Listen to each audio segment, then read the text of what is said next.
Okay, guys. So good afternoon.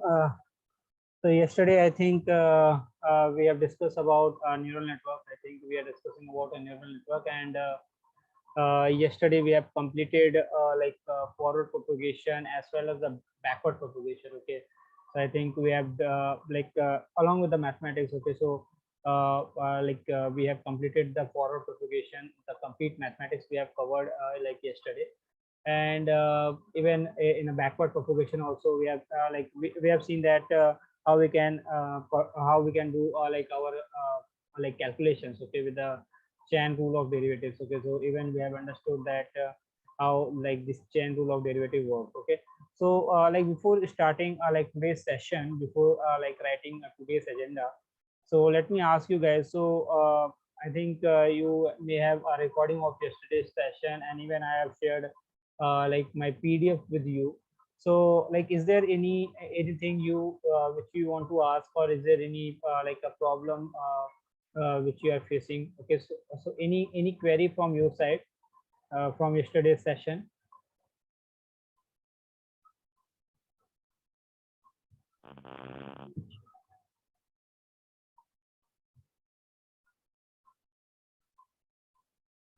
So will the binary cross entropy loss be discussed today, or is that self-learning? What come again? The binary cross entropy loss. Are we supposed to study that on our own, or will that be covered today? Binary cross entropy loss? No, yeah, definitely. That is the agenda of today. Yesterday we have discussed about something like we have discussed about a forward propagation and backward propagation, and there are some terminologies which we have which we have introduced yesterday, like activation function, loss function, and an optimizers. Yeah.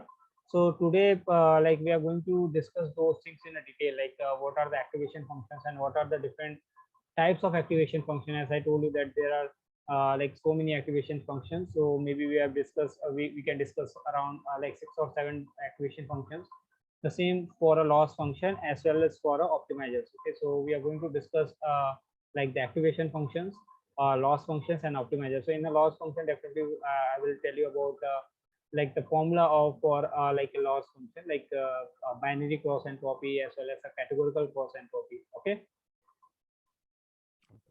Yeah. So any doubt in a calculation which we have done yesterday, with respect to a forward and backward propagation? Yeah, sure. No. Yeah. Okay. So Okay. actually, Yeah.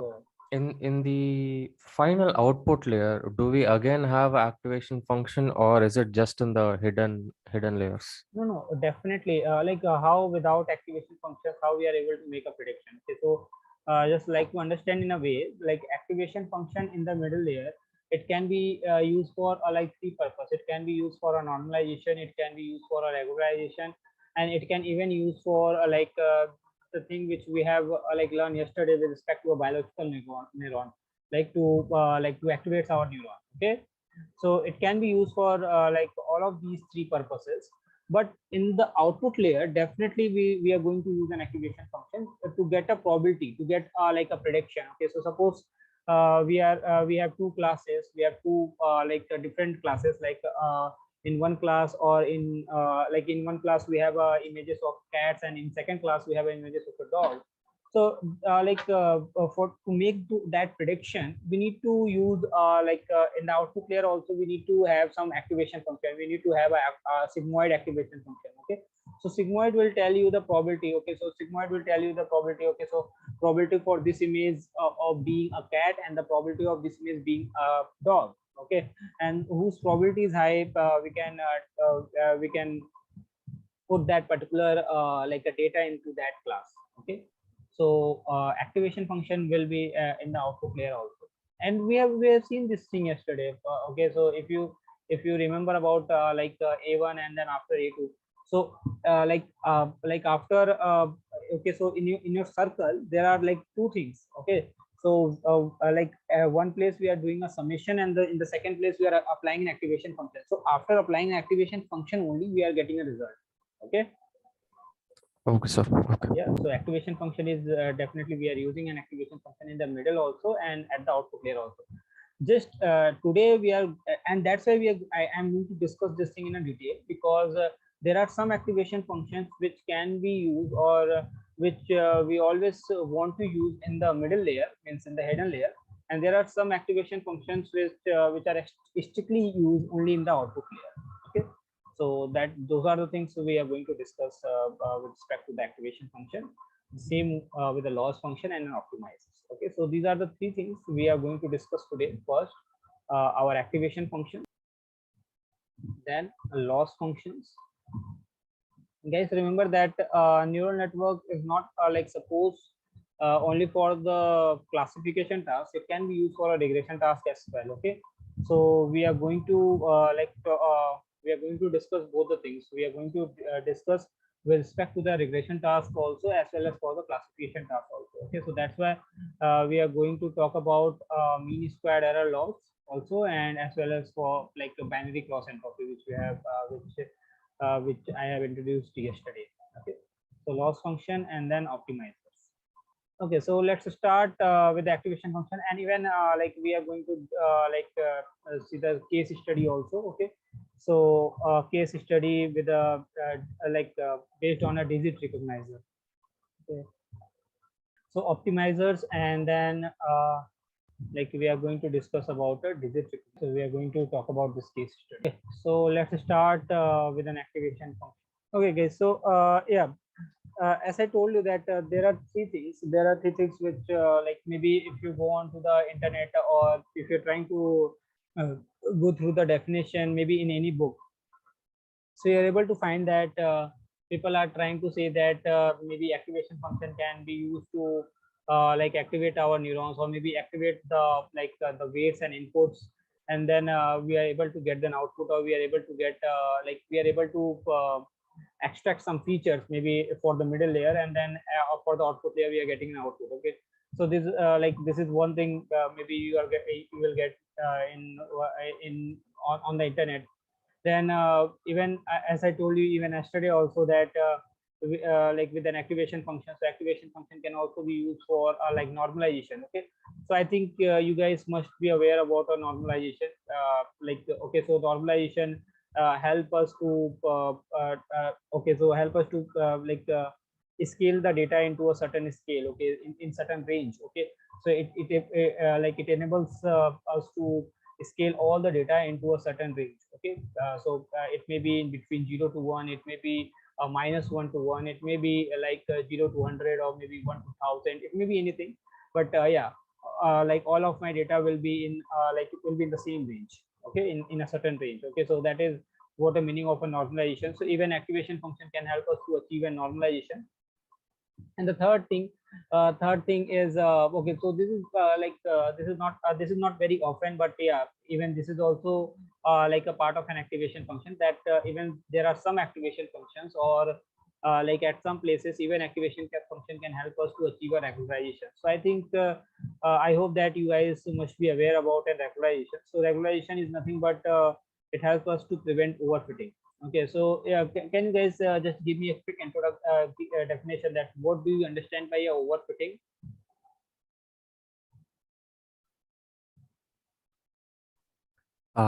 When the model fits the data to the point where the training accuracy is extremely low, but sorry, training error is extremely low, but testing error is very high. Yeah, correct. So whenever my model is start memorizing the data. Okay, I can say that my variance is high. Okay, so at that point of a time, definitely my training error will low, but the testing error will be high, and that is a condition of like overfitting. Okay, so to avoid that overfitting, so even that overfitting can be possible with a neural network also. So to avoid that overfitting, we can use something which is called a like regularization. Okay, or regularizers. Okay, so like even activation function can help us sometimes. Okay, so there are some activation functions which can even help us to to achieve this regularization. Okay, so regulation simply means like if if there is any chance, okay, so maybe we are using multiple layers and we are using maybe like more than 1,000 nodes or maybe 2,000 nodes, okay, unnecessarily, maybe that much number of nodes is not necessary, but then also I'm using it. So it may cause like overfitting. It like there is a chance of overfitting. So to avoid that overfitting, to prevent that overfitting, like we can use a regularizer. Okay, so even activation function, there are some activation functions which can act as a regularizer also. Okay, so there are like three things, like mainly three things which activation function can do for us. And out of those three also, one a very important thing which where regularization can help us is normalization. Okay, because like in an image data set or in any kind of a data set, normalization is must. Okay, so you all know that if the data is normalized, so there are chances that we'll get a generalized model. Okay, so if my data set is already normalized, okay, so if all of my data into a is ranging in a same scale, so like there is always a high chance to get there is always a high chance to get a generalized model. Okay, so the normalization factor is more important with respect to this activation function. But yeah, even those two things also can be done with the activation like a function. Okay, so now let's see that which activation functions are available. Okay, which activation functions are available which we can use, and along with that, let's try to analyze their advantages and disadvantages. Okay, so and even like with the advantages and disadvantages, we are able to understand that at which place, like with which scenario we can use maybe this activation function, and with this scenario we can use that activation function. Okay, so even like this advantage and disadvantage like help us to, and even as I told you that there are some activation functions which people always recommend, that always use this recommendation for activation function in the middle layer. And there are some activation function for which researchers always like recommend that use this activation function in the output layer. Okay, so even we can understand that part also, that why this activation function can only be used in the middle layer, and why this activation function can only be used in the output layer. And even with respect to the regression and classification also, we can understand those things, that which activation function can be used more precisely with the regression task, and which activation function is more precisely can be used with the classification task. Okay, so let's start with the sigmoid function. And sigmoid is maybe like one thing which you already know, and even we have discussed the sigmoid function yesterday also. Okay, now let's try to discuss this thing in a detail. And even I think you guys can you guys can even understand like the advantages and disadvantages by yourself also, if you try to understand this math carefully. Okay, so the formula for a sigmoid function is what? Okay, so if I try to write down the formula for a sigmoid function, so sigmoid function can be written in this way. So sigma of x is equals to nothing but 1 upon e to the power minus x. Yeah, am I correct? This is the formula for a sigmoid function. Yes, sir. Yeah, so 1 upon 1 plus e to the power minus x. Okay, now if I try to find out like derivative of this. Okay, so if I try to find out, okay, so let me represent this whole thing. Let me just try to consider this whole thing as a row. Okay, just try to consider this whole thing. And even okay, just I don't because you guys can confuse. Okay, so f of x, I can write it as f of x, and just try to like consider this whole thing, 1 upon 1 plus e to the power minus x is as equals to rho. Okay, so what will be the like differentiation of this thing? Okay, what will be that, sorry, what will be the derivative of like this 1 upon 1 plus 1 upon 1 plus e to the power minus x? Okay, so if I try to find out the derivative, okay, so if I try to find out the derivative, means del of f of x divided by del of y. So if I try to find out the derivative, so it will be nothing but rho of 1 minus rho. Okay, correct? And it is maybe sorry, it is sigma. Okay, so sigma into like 1 minus sigma. Okay, so don't be confused with the standard deviation. It is like just a representation of this 1 upon 1 plus e to the power minus x. Okay, so if I try to find out the derivative of this whole thing, so it will be nothing but sigma into 1 upon into 1 minus sigma. Okay, now we all know that if I try to make a graph of this sigmoid activation function, okay, so how the graph of this like activation function will look like. So the graph of activation function will look like in this way. Okay, so if I try to plot a graph, so if I try to plot a graph, okay, so it can be in this way. Okay, so maybe,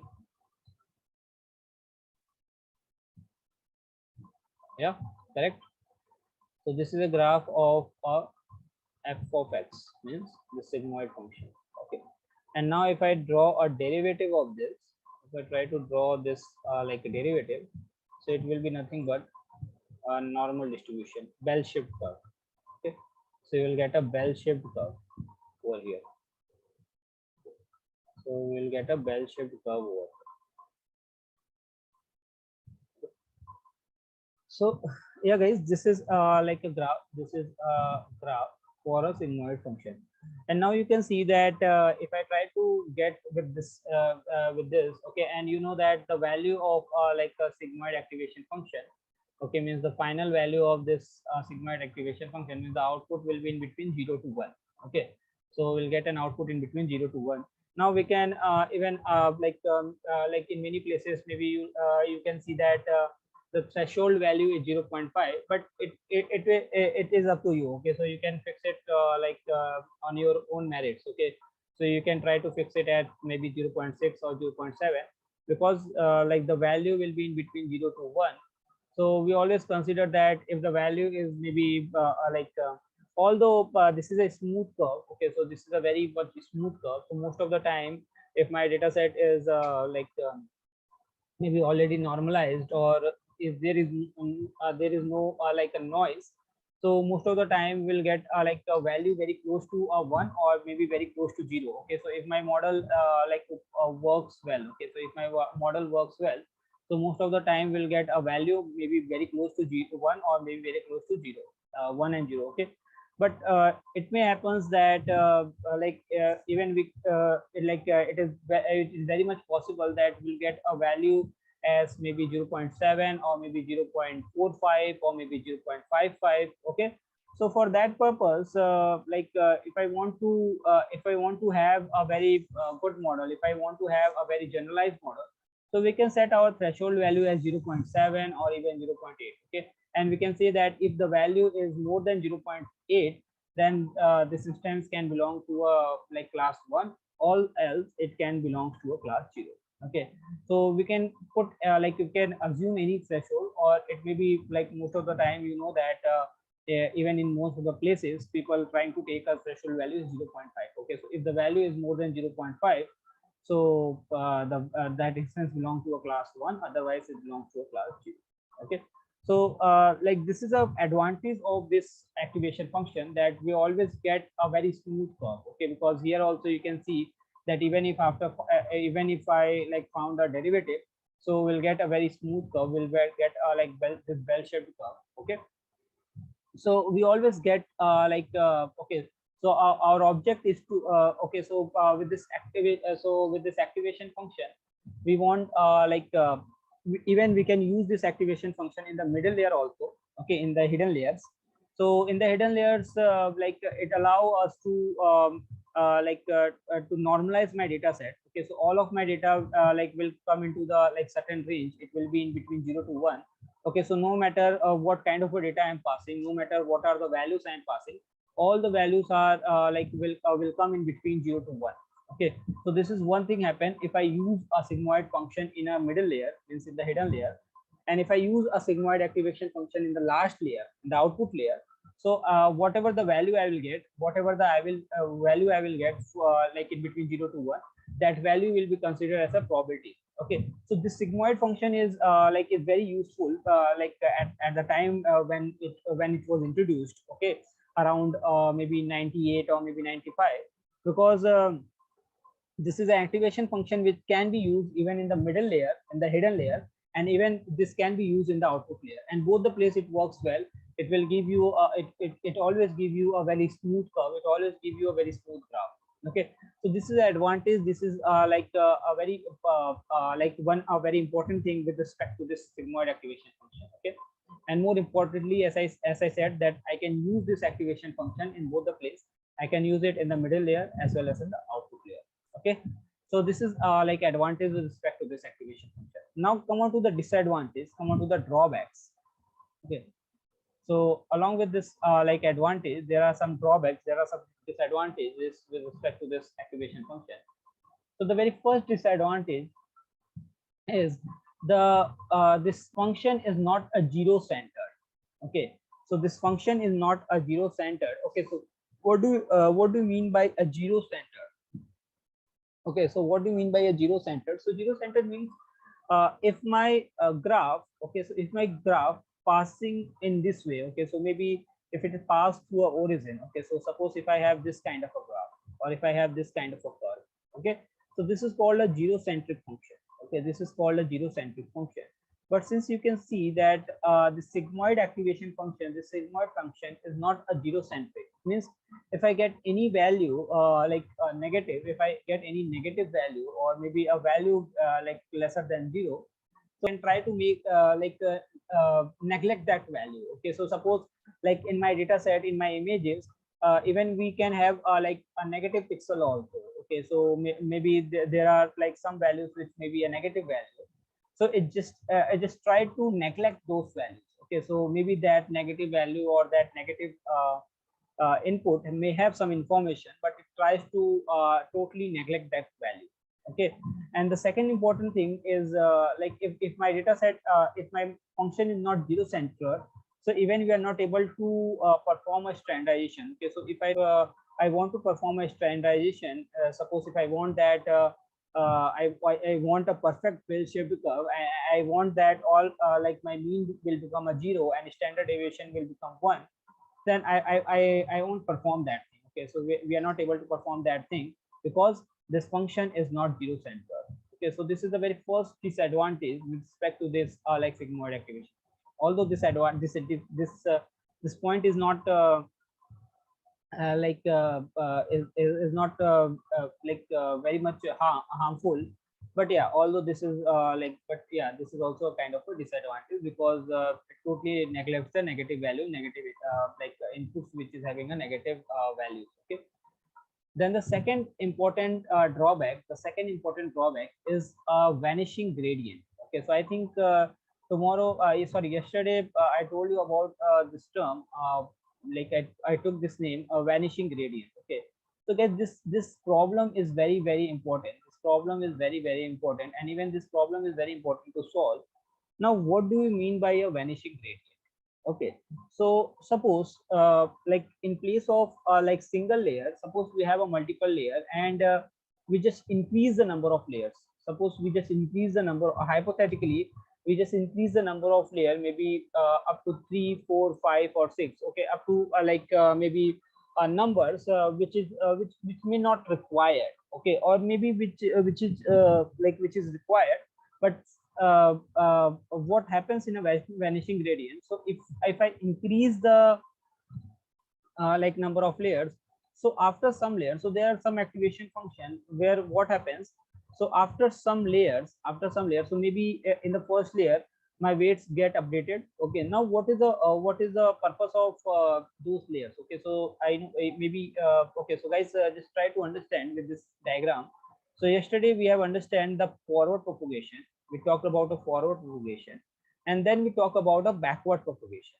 Okay, now we know that in forward propagation, like there are some calculations take place, like we try to calculate with respect to the weights and biases. So we are trying to carry out some calculation from each like this with each of these neuron, and then finally we'll get output. Okay, now in the output layer, in the final layer, we are trying to get a loss, we are trying to calculate the loss, or we are trying to calculate like accuracy or whatever. Okay, so we are trying to calculate our we're trying to like measure our performance with respect to this loss. and now we start with we start with the back propagation. Okay, now what this back propagation does? So in back propagation, we are trying to update our parameters, we are trying to update our weights. Okay, we are trying to update our weights and biases. Okay, now what is this vanishing gradient problem? What is this vanishing gradient problem? That after one layer, okay, so sometimes what happens, that after one layer my weights stops updating, updating. Okay, so my weights or my parameters stops updating. Okay, so suppose my weights are like my parameters are update maybe in this layer. Okay, so after passing through this layer my weights are updating, my weights are updated. Then again after passing through this layer my weights are updated, but maybe at this layer I'm getting the same weights. Okay, so my weights are not updated at all. Okay, so my weights stops updating. Okay, so this is what happened. Or maybe even this could happen that okay, so this whole process, okay, so this whole circle, you can say this whole circle is called as like epoch. Okay, so when we complete this whole circle for the first time, so this is called a first epoch. So similarly we are trying to continue with this circle, maybe at for 2 epoch, 3 epoch, 4 epoch, 5 epoch. Okay, like so many maybe 10 times or maybe 20 times or maybe 30 times, just to get a very optimal result, just to get a generalized model. Okay, but what happen after a single epoch? It may happen that your weights are stop updating. Okay, so your weights are stop updating. So that is a problem of vanishing gradient. That is what we call a vanishing gradient problem. So vanishing gradient problem is nothing but when with more layer, or like maybe after adding more layer, when your weights stop updating, or you can say when your parameters stop updating. So that is called a problem of a vanishing gradient. Okay, so now how okay, so now this problem okay, so this vanishing gradient problem can occur with this sigmoid activation function. Okay, although there are some activation function where this vanishing gradient problem will not occur, but with this activation function definitely this vanishing gradient problem occur. Because okay, when okay, so in the first layer maybe we are trying to find out like a dx by dy. Okay, now in the second layer we are trying to find out like a second order of derivative. Okay, so maybe d2y by, sorry, d2x by dy. Okay, so what happened, we'll get this kind of a curve. So and then third layer of okay, third order of derivative, then it will like converge in that way. Then this. Okay, so after some time, okay, after maybe 1, 2, or 3 epoch, or after maybe a 4 or 5 layer, this curve become flat. Okay, so after some layer or after some epoch, this layer become flat. Okay, so it becomes flat means what? It stop updating. Okay, it's stop updating. Okay, so this is a problem of vanishing gradient. This problem is called a problem of a vanishing gradient. Fine. So this is an important drawback with respect to this sigmoid activation function. Okay. Now the third important drawback of this sigmoid activation function is it is computationally very expensive. Okay, so this is computationally very expensive. Okay. So this is third drawback, guys. So and why this is computationally expensive? Because you can see that we have this e over here. So we are trying to calculate something with respect to this e to the power minus x. So maybe with 10 training example, with 20, or with maybe 1,000 training example, it is fine.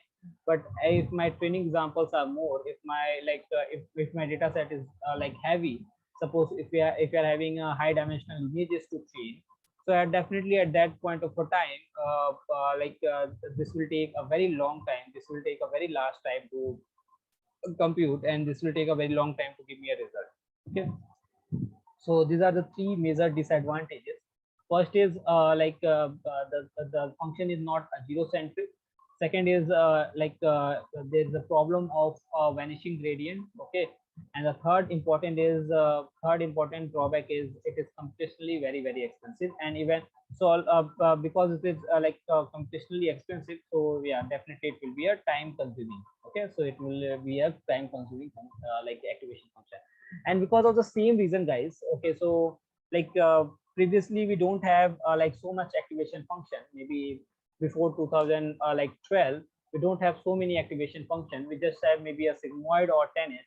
So that's why like we are using this sigmoid in a middle layer also and in the output layer also. But nowadays we are not using this activation function in the middle layer, okay, because you already see that it is computationally very expensive, and along there is a problem of vanishing gradient. So if I allow this function to use in the middle layer, so it will take a very long time to compute, or it will take a very long time to give me a result. As well as like if I add some more layers and if I add like some more epochs, so there's a problem of vanishing gradient, okay. So because of these two reasons, so we avoid to use the sigmoid activation function in the middle layer, in the hidden layers. We just try to use this activation function in the output layer to get a probability, and especially in a binary classification task. Okay, so this is like a situation nowadays, because so previously people are using the sigmoid activation function in the middle layer and the output layer as well, because they don't have any option. But nowadays we have an option, so that's why we are not using this activation function in the middle layer. Okay. Sir, Yeah. the vanishing gradient problem happens only when we add lots of extra layers, or does it happen anytime? No, anytime. Why it is happen anytime? Like when you add extra layers, then only like in the first layer it may be a dx upon dy, and then in the second layer it can be like a d2x by 2 or d2 or dy2. Okay, so there that problem of vanishing gradient will occur. Okay, now so try to understand that what exactly a problem is. Okay, so the problem is that my weights I stop updating. Okay, so it will happen when this curve become flat. Okay, so when we add more layers, so after some time, maybe after 3 or 4 layers, this curve becomes flat. Okay, so so that is a problem of vanishing gradient. So if I try to if I able to find like some any activation function where we don't have this kind of a curve, which may become flat after maybe second or third order of derivative. So there this problem of activation sorry, this problem of vanishing gradient will not occur. Okay, so Okay. Yeah. Okay. Now come on to the second activation function, which is nothing but 10h. Now what happens in a 10h? Okay, so let me write the equation first.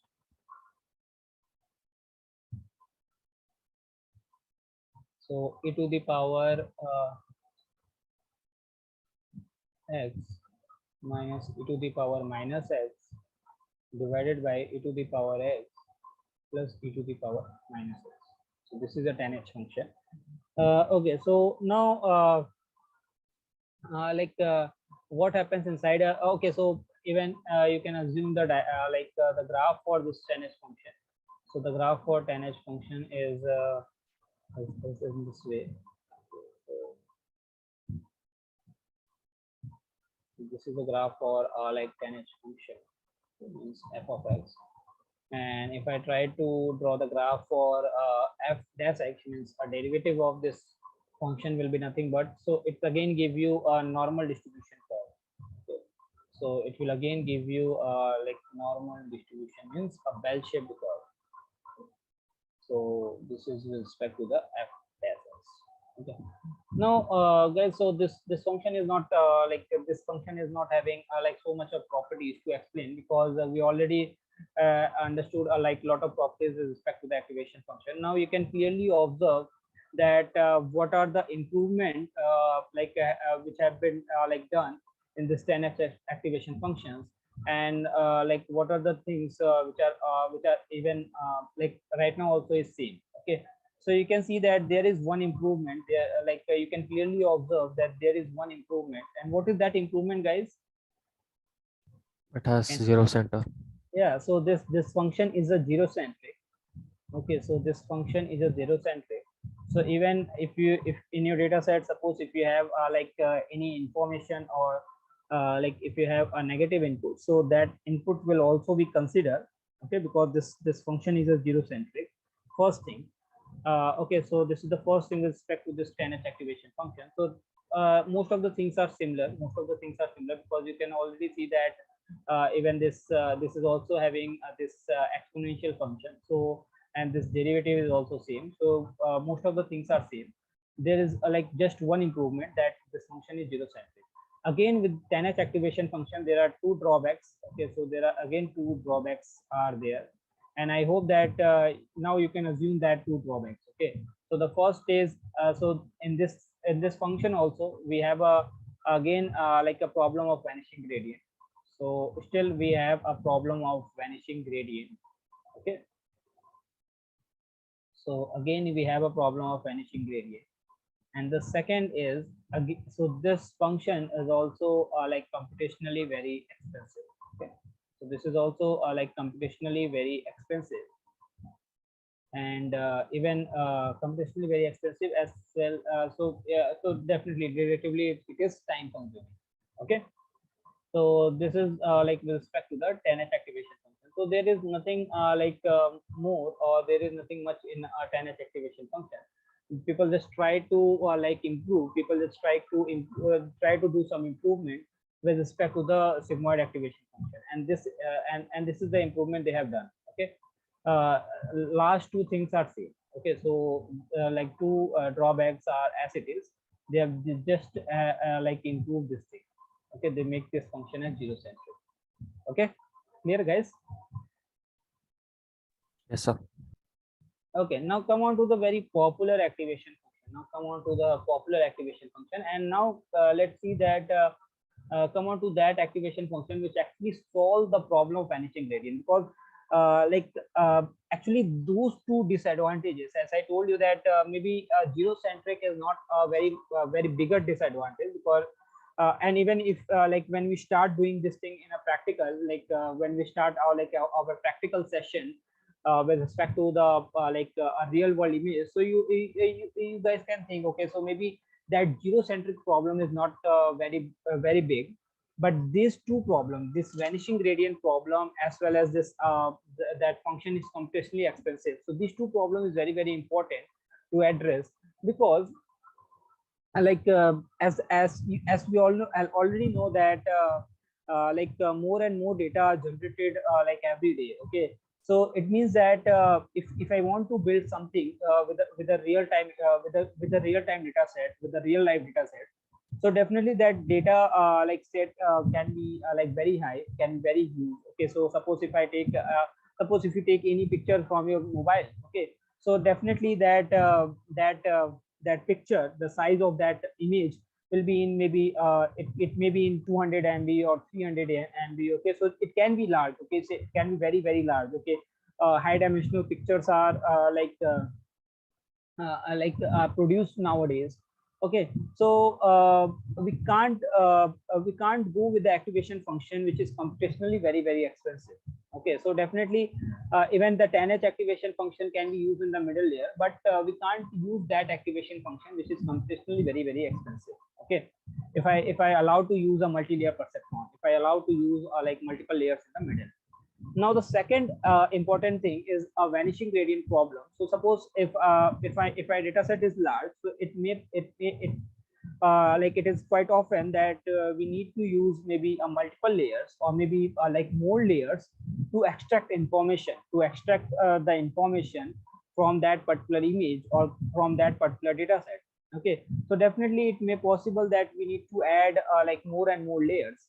Now if I add more and more layers, so there is a problem of vanishing gradient. Okay, so now we need to we need to come up with an activation function which can solve at least these two problems. Okay, because these are the two major problems. So now this is an activation function which was introduced in like 2012. Okay, so like just 10 years back. So this activation function was introduced, which is called a ReLU activation function, and ReLU is nothing but a rectified linear unit. Rectified linear unit. And now this ReLU activation function solves like both the problems. Okay, so both the problems are solved with this ReLU activation functions. And now what is the formula for a ReLU activation function? So f of x is nothing but maximum of. Okay, so now it's represent that this is again not a zero centric function. Okay, so this is like a kind of a disadvantage with this activation function. But now you can see that like with this formula you can assume that this function is very easy to solve. Okay, so this function is not computationally expensive at all. And now if I draw this like a function over here, okay, so if I make a graph for this function, so this function will look like in this way. Okay, so it will be look like in this way. So a maximum of 0 and x. Okay, so like whatever the value you are having in your like whatever the final value from like weights and like computation of like summation of weights and biases, okay, and inputs, so that maximum value will be taken. Okay, and the differentiation of this function will be nothing but, okay, so the differentiation of this function will be, so so the differentiation of this function will be nothing but this way. Okay, so this is the differentiation. So it is also in between 0 to 1, and even you can find it out. Okay, so this activation function is so simple that even you can find it out. Okay, so suppose like this is my okay, so like f of x is nothing but wx plus b. Okay, maybe this is f of x. Now if I try to find out like f dash x means del f of x by dy, so that will be nothing but w. Okay, and if I try to find out the second order derivative, so it will be 0. So like this kind of like a graph will get. So now in this graph you can clearly observe that so the very first thing you can observe that this function is not like it doesn't contain any like exponential value. It doesn't contain e to the power x or maybe anything with respect to the exponential value, or even any like square root something. Okay, so there is like nothing like those kind of things are going on. So this function is very easy to solve. Okay, so this function is not computationally expensive at all. So this is the very first thing. And now if I add maybe more layer, okay, so even if I add more layers, so like saturation will not take place over here. Okay, so even if I add like a more layer, so that saturation which we are able to see, like we have like we know that maybe after some time my graph get flattened, so that condition is not like applicable over here. Okay, that condition is not like applicable over here. So just like a ReLU, there is no like a problem of vanishing gradient. Okay, so there is no problem of a vanishing gradient. So vanishing gradient problem will not occur like in this place. The first thing, and the second important thing, that your calculation speed like becomes very faster. Okay, so your calculation speed is much faster in comparison with the sigmoid as well as 10h. Okay, so sigmoid and 10h need to calculate the exponent, which makes them like a slower one. But now this time, this ReLU function is just having a linear relationship. So that is why this calculation speed is very fast. Okay, so these are the like two important like so that is why like ReLU is a popular activation function. So because of these two reasons, because of these two advantages, you can see that in most of the places. Okay, so suppose if I told you that just go and try to check any image classification task, so you will find that in most of the places, in most of the like places, people trying to use this ReLU activation function. Okay, because this ReLU activation function is like very easy to use and very easy to understand also. Okay, so like and the most important thing, that your calculation speed is fast. Okay, and even you can like you can allow you are allowed to use as much like layers as you want. Okay, because there is no problem of a vanishing gradient. Okay, so these are the two important things, like two important advantages with respect to the ReLU function. Now the disadvantages, if I talk about the disadvantages, so again the same disadvantage, that this function is not a zero centric. Okay, so the first thing, that this function is not a zero centric.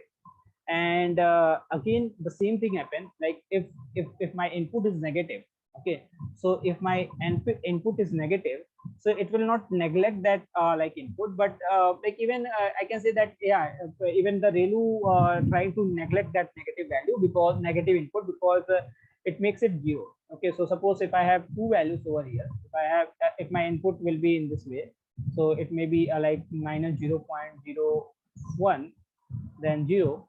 So it will take like a 0. Okay, so it will simply it will simply neglect this value. Okay, so ReLU is like completely inactive. Okay, so if my input is a negative, so ReLU is completely inactive at that place. Okay, so this is a problem, this is a disadvantage with respect to the ReLU, that it will not allow any negative input. Okay, so it will not okay, it will not give you any kind of information, it will not allow your neurons to activate if you have a negative input. Okay, so this is the only disadvantage with respect to the ReLU activation. Okay, okay guys, so this ReLU is clear to everyone, because this is very important. Okay, Yes, sir. okay guys, now come on to the variant of ReLU. Okay, so people didn't take so much didn't do like so much of effort. They just develop like a variant of ReLU, and it's called a leaky ReLU. Now what happened inside a leaky ReLU? So they just solve the problem of because ReLU does not allow that negative input. So they just try to adjust a function. They just try to adjust the same function that ReLU function which we have learned in a ReLU. So they just try to adjust the same function in a way, so that it will even allow a negative input also. Okay, so now what my function becomes, and rest of the things are same. Okay, so rest of the things are same, it just allow some like a negative input also. Okay, so f of x is nothing but a maximum of 0.01 of x into x. Okay, so now you can see that, suppose now if I have any negative value. Okay, so if I have maybe a -4 or maybe -1, so 0.01 into like -1. Okay, so now so in order to solve that ReLU problem, so in order to solve that problem, people they try to set this value as 0.01 into x. Okay, so instead of 0, it will be like 0.01 into x. Okay, so now this 0.01 allow that negative input. Okay, so this is the only improvement they have done. And okay, so it is they have done like this improvement. But even by this time also, this is not like leaky ReLU is not able to prove themselves that it is like better than ReLU. Okay, so like there are some benchmarking data sets. Okay, so like our MNIST data set, or maybe a CFAR data set, then we have a ImageNet data set. So these are the benchmarking data sets. So like leaky ReLU is not able to produce a very good result with those benchmarking data sets. Okay, so that's why leaky ReLU is not like very much popular. Okay, so it's like the popularity of leaky ReLU is not same as the ReLU, because people, you can see that most of the places people trying to use a ReLU only, because like in my images, what happens. So suppose if I just took a very simple example to make you understand this thing. So suppose as I told you yesterday, maybe that suppose I want to make a multi-class image classification model, where I have taken maybe a 5 different classes. Okay, so maybe I have taken a 5 different classes, okay, of my family members. Okay, so maybe one of my, and then my sister, my mother, my brother, and then my father. Okay, so suppose this is a these are the 5 classes available. Now I want to create a model which can classify me as me, and my brother as as my brother. Okay, so maybe I want to create that kind of a model, maybe because, okay, so his name is Shomis. Okay, so it can classify me as me and Somesh as Somesh. So how like I can create that kind of a model? So for that I need to have a lot of images of mine. I need to train my model with lot of images of mine, as well as lot of images of my like brother as well. Okay, now like most of the information. Okay, so I just want to classify with respect to the, as I told you that if I want to classify between the images of mine and my like brother, or maybe cat and dog, or maybe any this kind of an object. So there, so at my face position, like on my ear, at my nose, at my lips, so there the pixel value will not be negative. Okay, so pixel value will only be negative maybe if there is any background where there is no color, or where there is a like a blur kind of a thing. Okay, so that is possible. So that is a possibility that their like pixel value will be negative. Otherwise pixel value will not be negative. Okay, so that's why or even if the pixel value is negative, so suppose if I take if my background is blur, okay, my face is okay, so my face is clear but my background is blur. Okay, so so that there is a possibility that there is a like a negative value, there is a negative value inside a pixel, inside a matrix. But even I don't need to like use that negative values. Okay, so I don't have any work with that negative value, because I need to classify in between me and my brother. So I just want to have a like pixel values of my faces. Okay, so faces. Okay, so we don't want any information from the background. Okay, so even we want to neglect it. And that's why like in most of the places people trying to use a ReLU activation function, because they know that where there is an object, where there is an actual object, so there is even we don't want to have that negative values.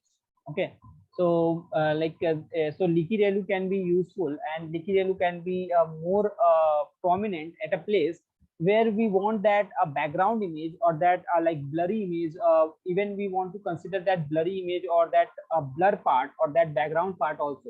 Okay, so even that background part or that blur part also playing a very important role. So in that place maybe leaky ReLU can be more helpful in comparison to it. Okay, otherwise definitely ReLU will be more powerful, and it will be a much better in comparison to a leaky ReLU. Okay, now the same thing, on the basis of the same concept, people introduce another activation function, another variant of a ReLU itself, which is called a ELU. Okay, so ELU stands for nothing but exponential linear unit. Okay, so exponential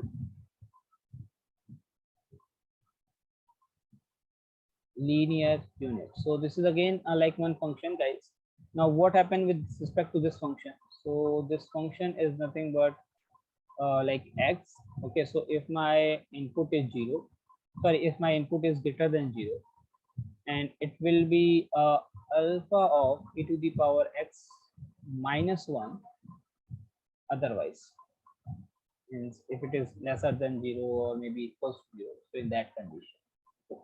So now what are the advantages of like ELU? So again, ELU is having a same advantage, that is it is a zero centric function. So it allow like again a negative value, so there is no issue of a dead ReLU. Okay, so it allow like a negative input also. Okay, and along with that, it is a zero centric function, because if I try to draw the graph of this ELU, so it will be like in this way.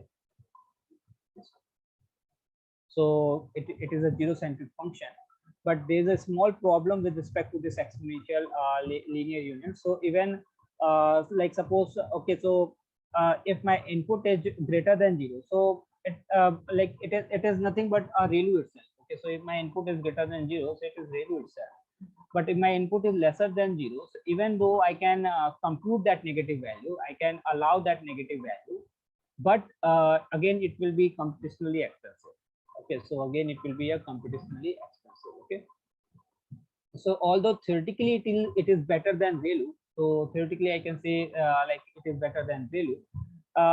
But with respect to this both, with respect to this leaky ReLU and ELU both, there is no sufficient evidence in a practical scenario. There is no sufficient evidence that that this leaky ReLU and ELU is better than ReLU.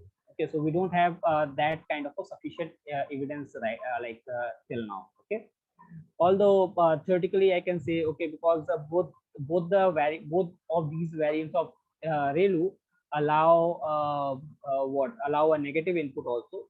but we need to have a sufficient evidence. We need to have like kind of evidence with respect to any real world example, with respect to a benchmarking data set. Then only we can say, okay, these two activation functions are better than a value.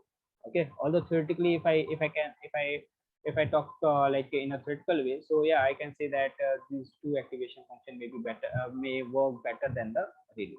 Okay, So, yeah. since there's exponential term here, wouldn't there be a vanishing gradient problem? What?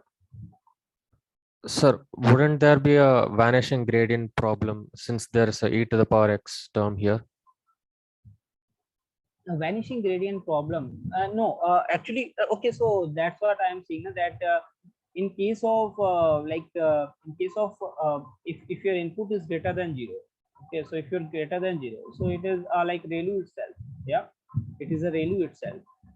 Only in a condition when your inputs is lesser than zero, only in a condition when your input is negative, then there's a then it becomes a computationally expensive. Yeah, and two, then there may be a problem of vanishing gradient, but not that much, that not like your sigmoid activation function, because at that point of a time. Okay, so now what happens? So suppose if I plot this, with respect to this negative value also, so it will be like in this way. Okay, so you can see that because you know that with the positive value, it will like a scale function, so it will be like in this way only. Okay, so definitely if there is a negative value, so there is every problem will occur. Okay, so problem for it becomes a computationally expensive also, and yeah, definitely your weights are stop updating. Okay, Okay, sir. but not in this condition, not in this, and not in review also. Okay, because even with a 0.01, it is making like same kind okay, so its derivative is not going to change at all. Okay, so its derivative is not going to change at all. Okay, Yes, sir. and yeah guys, so now like very important thing with respect to this like a ReLU activation function, what we have learned so far, that in a hidden layer, in the middle layer, we always recommend. Okay, so researchers are always recommend, and even like any expert is always like trying to recommend that always use a ReLU activation function in the middle. Okay, so always use a ReLU activation function in the hidden layer. Okay, it may be a leaky ReLU also, but yeah, like try to use like ReLU. It may be the variant of ReLU, like a leaky ReLU or ReLU, but always use like these activation function in the middle layer. Okay, because a sigmoid activation function and a 10th activation function will take a very long time, and even there is a chance of there is a chance that like a problem of vanishing gradient may occur. Okay, so it will always be recommended that use a leaky ReLU or ReLU in a hidden layers. Okay, now come on to the softmax activation. Softmax. Okay, now okay, so this is a like last activation function which I need to take. So softmax activation function will give you the probability. Okay, so suppose if I am having maybe multiple classes. Okay, or I have those classes in terms of maybe a number. So maybe like these are the one second. Okay, so maybe these are the classes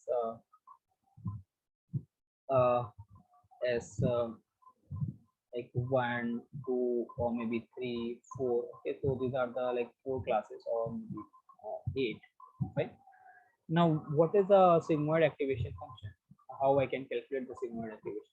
So that will be calculated in nothing but e to the power xj divided by summation of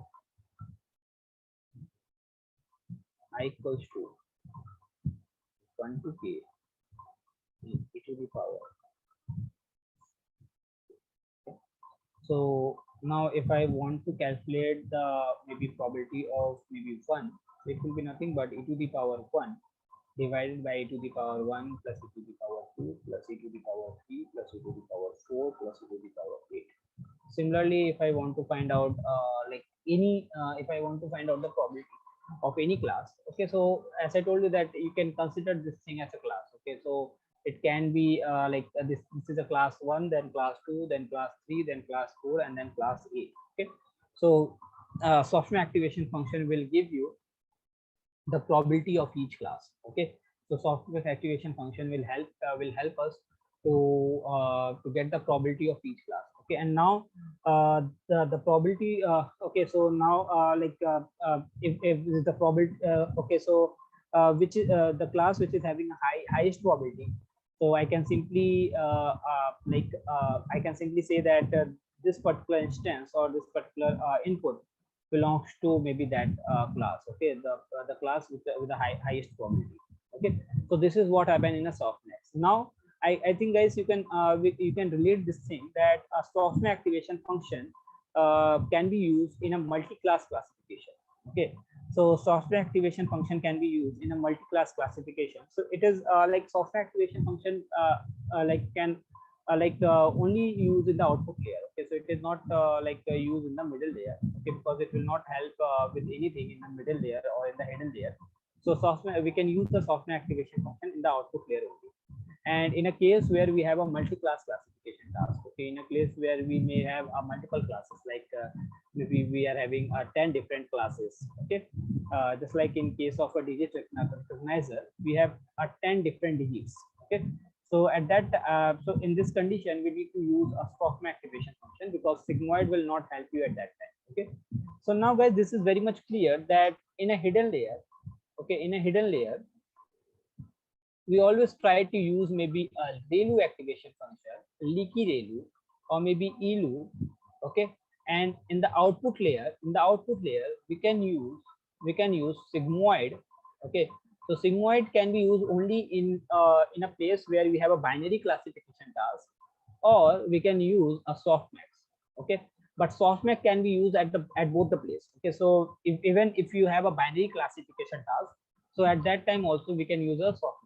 Okay, because softmax will give you the probability of both the class. Okay, so if there are two classes, so softmax will give you the probability of both the class. Now the class which is having a highest probability, that class I can simply put that particular instance into that into that class. Okay, fine guys. Yes, sir. Okay, so okay, so any doubt from this activation function?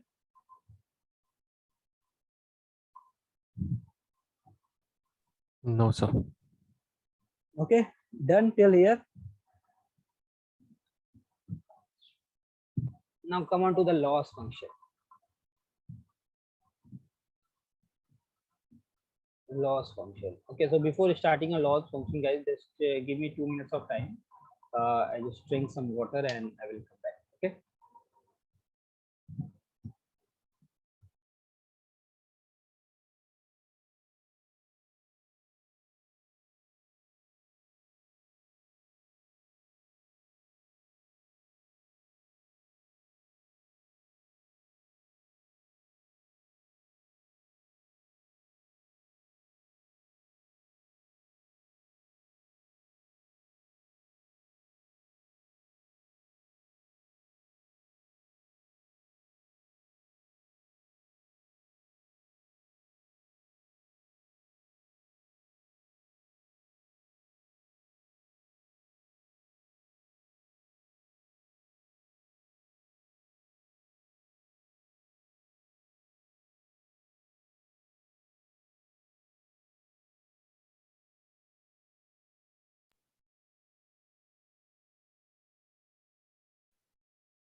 Okay, so yeah, come on to the loss function. So I think like there is nothing I need to tell in a loss function, because I think you already aware about a loss functions, because the same loss function we are going to use in in the neural network also. So the loss function which we are using in a machine learning in order to develop our machine learning model. So the same loss functions we are going to use over here. Okay. So now, yeah, just let me know. Okay, I think many of you guys know about this. So yeah, just let me know about L1 and L2 loss. Okay, what do you understand by L1 loss, and what do you understand by L2 loss?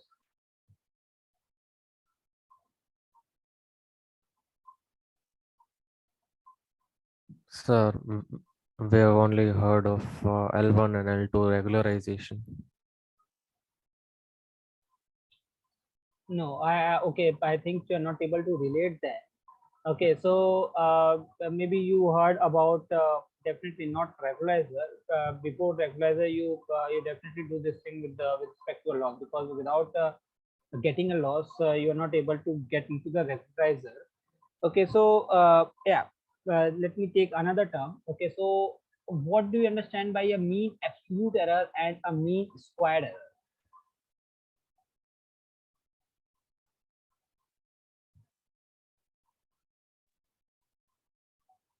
Mean Me- absolute error and mean squared error. Mean squared error is basically the square root of the uh, s- squared differences between square difference between the predicted value and the actual value. Yeah, correct. And what will be the mean absolute error? Just mean of the differences without taking square. Yeah, that will be an absolute. Okay, you are not taking a square, you are taking an absolute. Okay, so that L1 loss function, so that L1 loss function is nothing but, so L1 loss function nothing but that a mean absolute error. Okay, so this is nothing but a mean absolute error. Okay, so I know that you just confused with the name. So L1 loss. So yeah, you can write somewhere that L1 loss is nothing but a mean absolute error, and this L2 loss is nothing but a mean squared error. Okay. So the formula for L1 loss is nothing but it is okay. So let me write in this way only. Is equals to okay. So the summation of I equals to 1 to n. So yi minus yi hat. Okay. Now this yi is nothing but a true label, and this is nothing but uh, a predicted label. Okay, guys, correct? Now you are able to relate this.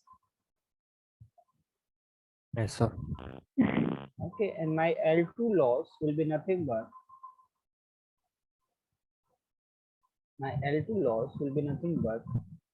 yi minus yi hat whole square. Okay, so this is a mean squared error. Okay, fine. So this is a mean squared error. Now, in both the case, okay, so whether it's L1 loss or whether it is a L2 loss, in both the case, we know that our output will be a positive number. Okay, so whether I can try to find out an absolute. So whether it's absolute or whether it's a squared, in both the condition will get like a positive value. Okay, we'll get a positive value. Okay, so and now like there is a disadvantage, there is a kind of a drawback, or you can say a disadvantage with respect to this L2 loss. Okay, in case of a squared loss. Okay, so now what is like that a disadvantage? So I can say that when there are outliers. Okay, so when there are outliers, okay, so we are not like allow, or we are not recommend to use L2 loss in case we are having an outlier. Okay, so if your data set having heavy outliers, or if your data set having more outliers, So we are not allowed to use L2 loss, or even L2 loss is not giving me, it will not give me a very good result. Okay, or not giving me a optimal result. So just like I think you guys have heard, or you guys have learned this thing, that in case of a classification task, we have a different performance metric. Okay, so we have an accuracy score, and even we have a F1 score. Okay, so we have an accuracy score and F1 score. But if my data set is imbalanced, okay, if my data set is imbalanced, so accuracy score is not giving me optimal result, okay, or is not giving me correct performance measurement. Okay, so it's not giving me uh, uh, uh, the correct measurement of my performance. Okay, so will not people will not recommend to use accuracy score if my data set is imbalanced. Yeah, this is correct. You learn this thing.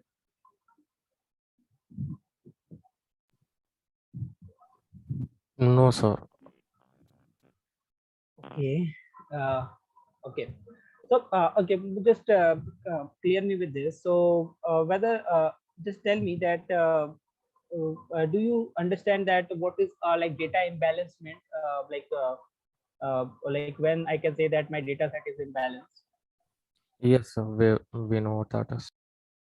Yeah, yeah, then tell me. Basically, when the target classes are imbalanced, if there is one class that has a high number of observations and there is another class which has very less number of observations, then it is imbalanced. Yeah, so as I like said that like accuracy score will not. Okay, so what is an accuracy score?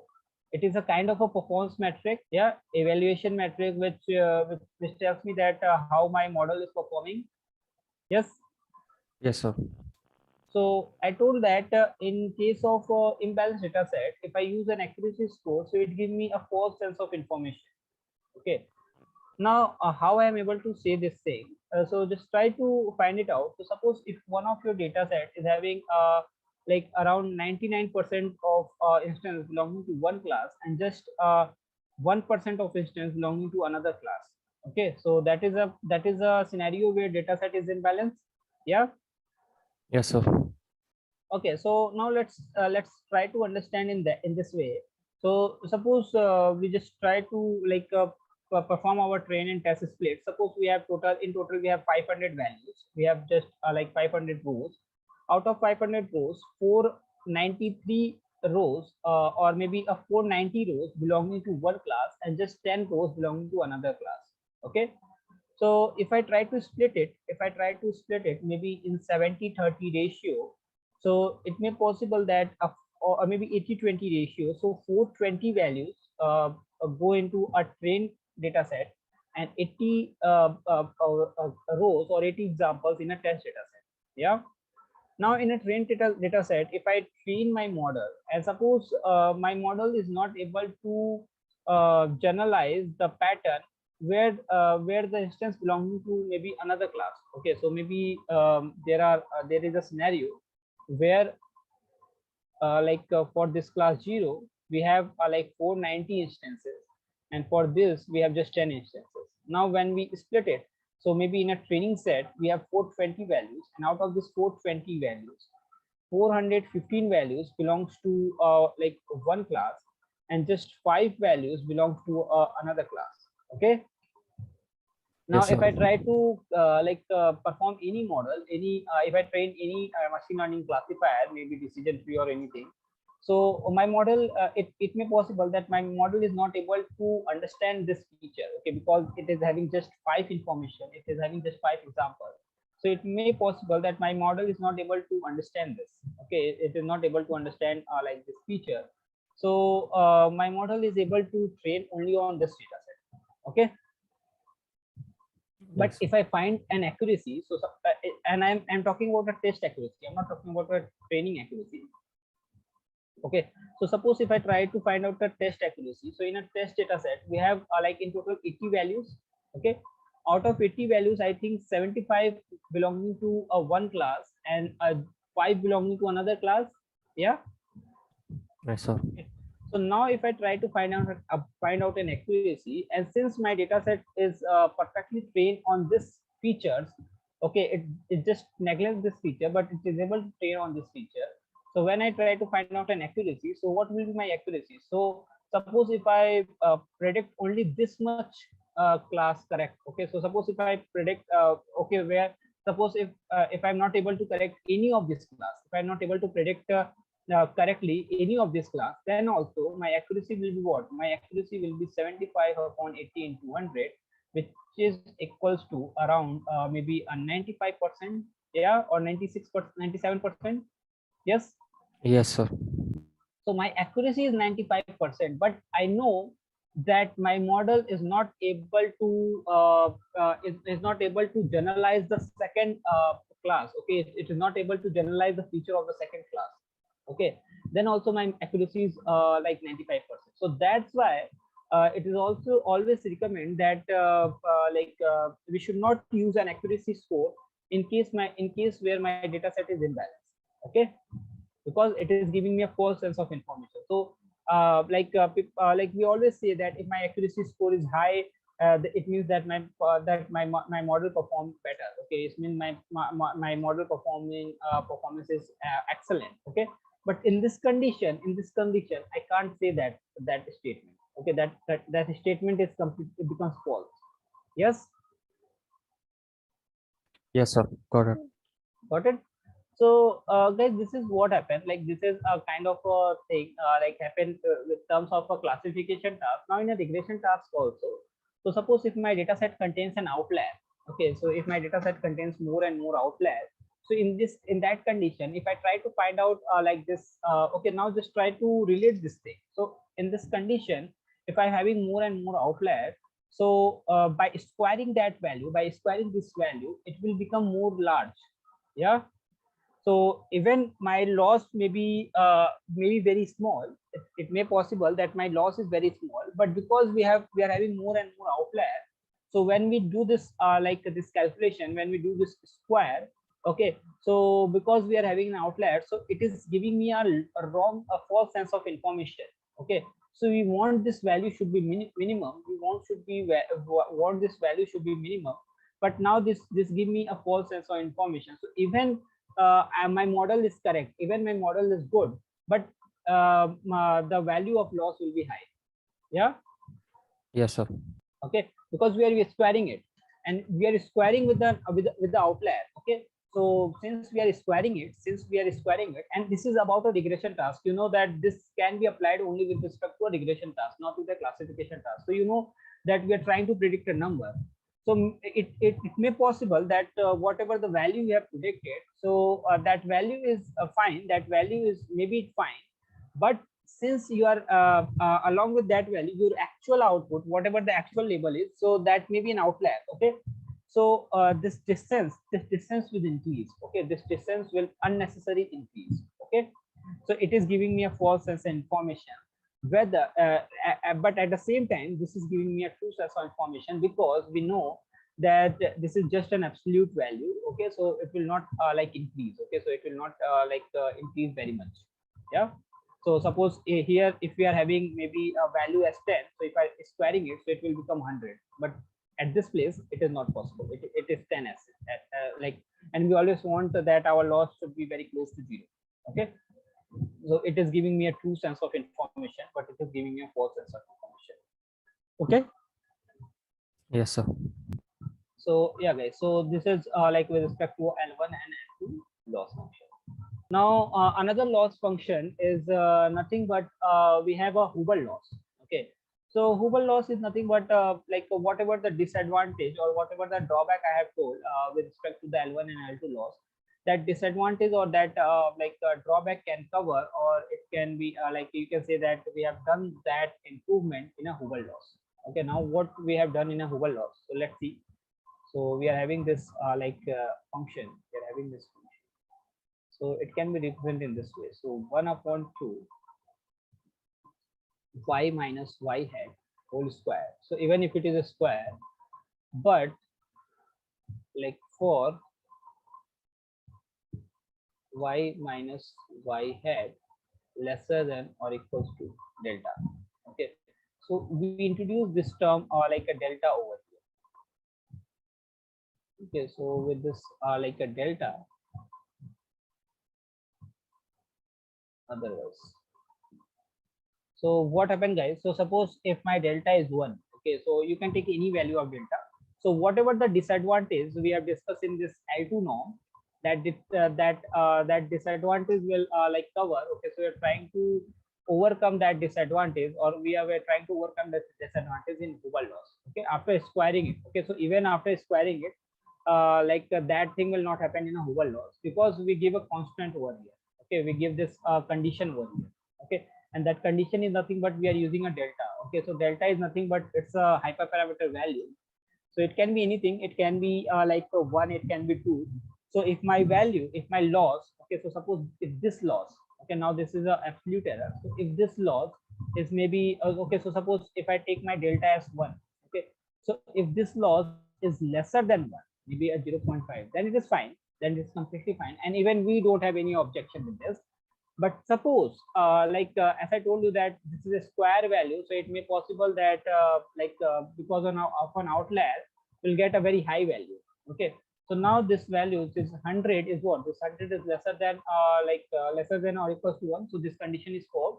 It means we need now we come on to this condition. Okay, so now what this becomes, so 1 into, and now this is 10, so 10 minus half of 1 square, so it will become nothing but 1, 1 upon 2. Okay, so now like my loss is as it is. Okay, so my loss is, so 10 minus 0.5, so it will be 9.5.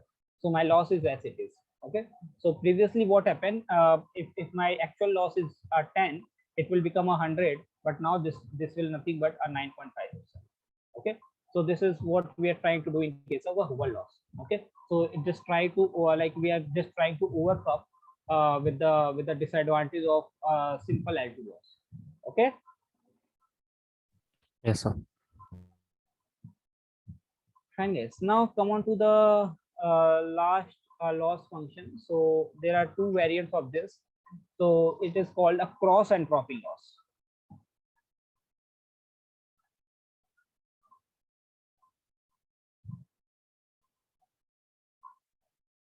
And cross entropy loss is nothing but like the things which like I told you yesterday. So there are two like cross entropy loss. So one is like sigmoid cross entropy loss, or I can say the binary cross entropy loss.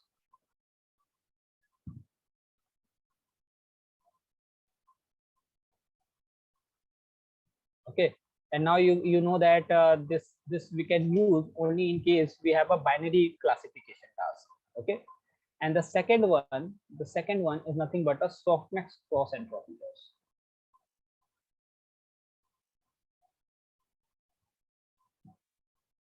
Softmax cross entropy loss.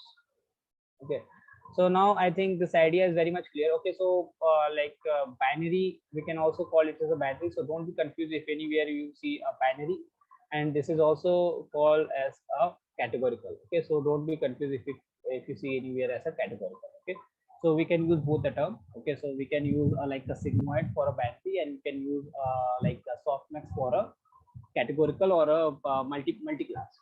Okay, so I think right now I write like a formula for a softmax a function. So the softmax function is same. It is nothing but e to the power maybe a z divided by summation of e to the power like z.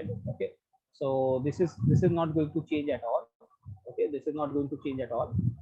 And even the sigmoid formula is something which we already know. Okay, so that is nothing but a negative log loss function. Okay, so I think I have written that formula yesterday. So log of y.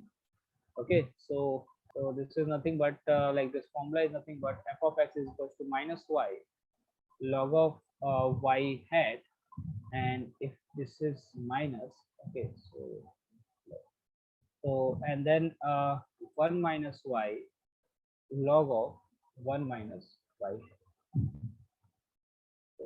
So this is a log loss formula, or I can say the cross entropy loss. Okay. Now, what happened, guys? Like the thing which I told you yesterday, that Definitely you have learned this thing in a logistics, and you like told me that this is not we have learned.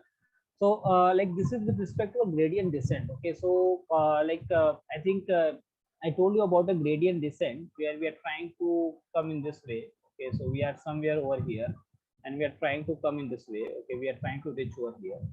So, like in case of regression task, in case of a regression task where our loss function is maybe L1 loss or maybe L2 loss, so there our output will be a number. Okay, so there our output will be a number. So maybe my error is maybe a 2. Okay, so suppose my error is 2. Now after first derivative it may be 1. Then after second derivative it will be 0.5, and then after fourth derivative it may be like 0.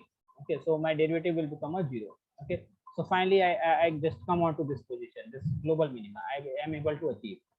Now in case of binary cross entropy, or maybe in case of a classification task, maybe a multi-class classification also, what happens?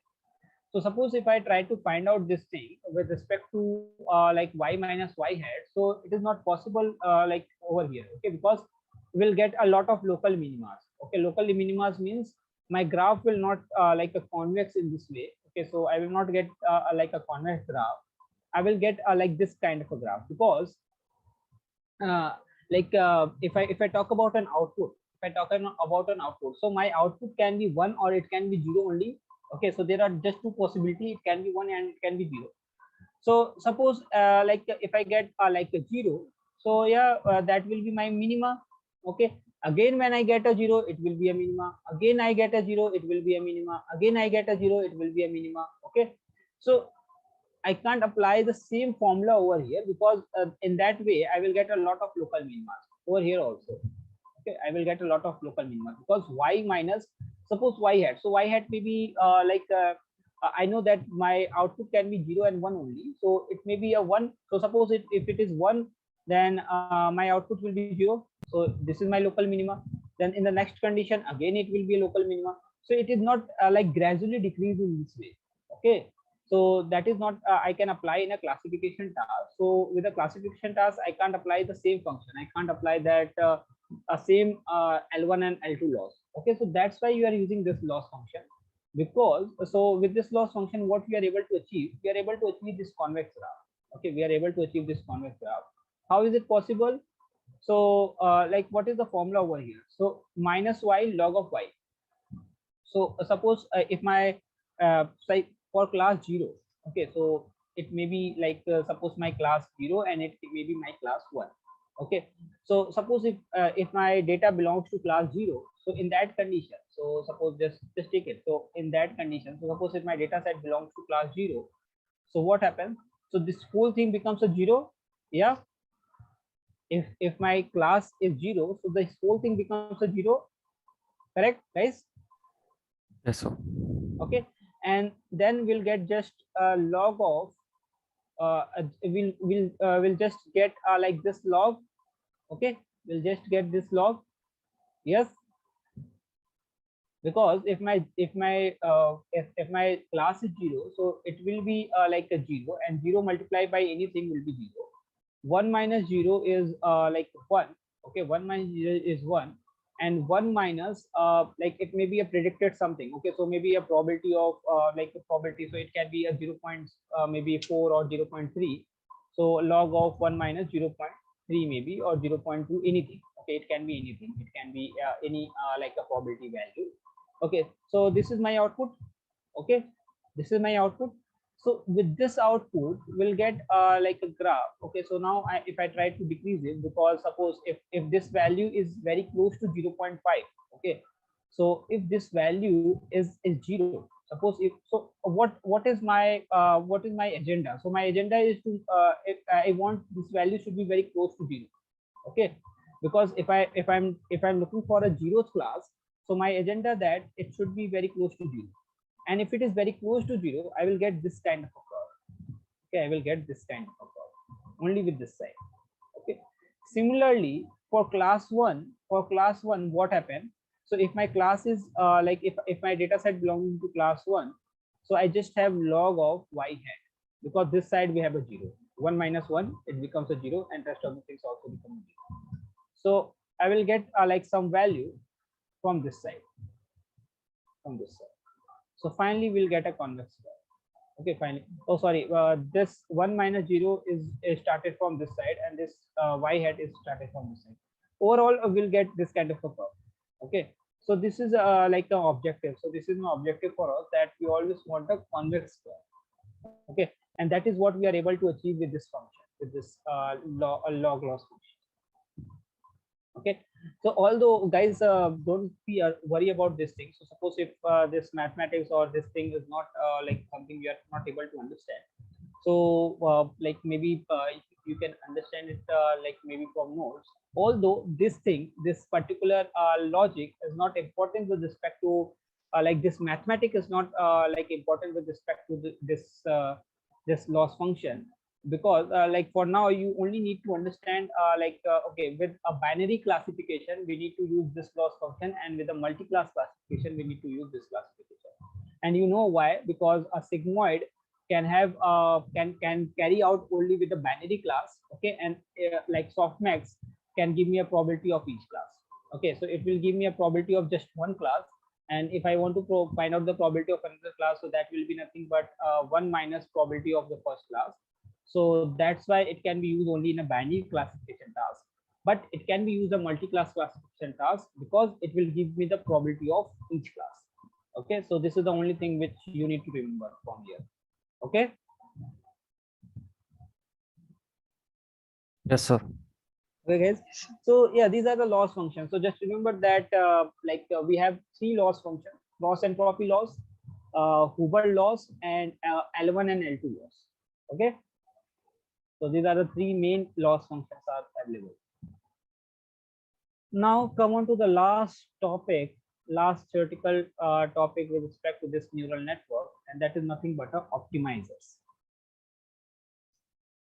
Okay. Okay, so let's see that what is optimizers.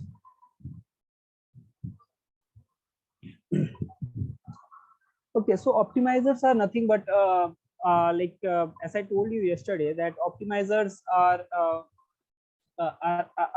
help us to update the parameters. Okay, so whenever we are trying to update the parameters, okay, whenever we want to update a parameter, so we try to use like something called as optimizers. Okay, so now it's time to discuss that what are all the optimizers which are available. Okay, so what are the different optimizers which can help us to update my parameters. Okay, so now you know, or you already know like the objective of optimizers. So the objective of optimizers is nothing but we need to update an parameter. We need to update an parameter in order to minimize my loss, in order to get a look, in order to get the uh, minimal loss. Okay, or in order to minimize the error. Okay, so that is where we use this optimizers. Okay, that is where we use this optimizer. Now a very important or very popular optimization function is nothing but a gradient descent. Okay, so I think yesterday also I took the formula of a gradient descent, and we talk about a gradient descent. But today I will take a I will take this concept a little bit deeper, although I think you already know that gradient descent is nothing but it looks like in this way. Okay, so the gradient descent will look like in this way. Okay, so this is one thing which you already know, and we are trying to gradually, we're gradually trying to decrease like my error, and I want to reach at this point. I want to reach at this minimum point. Okay, I want to reach at this point, and this is what we called a global minimum. This is what we called a global minimum. Okay, now there are different variants of gradient descents are available. Okay, so let me write down the formula also. I think already I have discussed this formula yesterday, and even we are able to get the derivative also. Okay, so w new minus w old. Okay, or today I will write this formula in a different way, so that because I need to explain you like one more thing with respect to this optimizers. So I will write this formula in a different way. So Wn is equals to Wn minus 1. So it like, yeah, you can create this thing with a new n minus eta. Eta is nothing but a learning rate, del E or del L upon del W, right? So this is what we are trying to do with respect to a gradient descent. Now there are three variants of a gradient descent which are available. First is called a batch gradient descent. Batch gradient descent.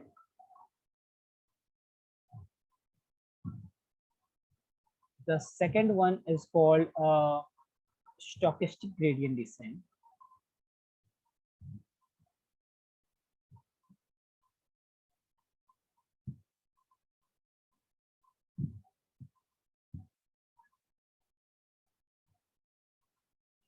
Okay, and third one is called mini batch gradient descent.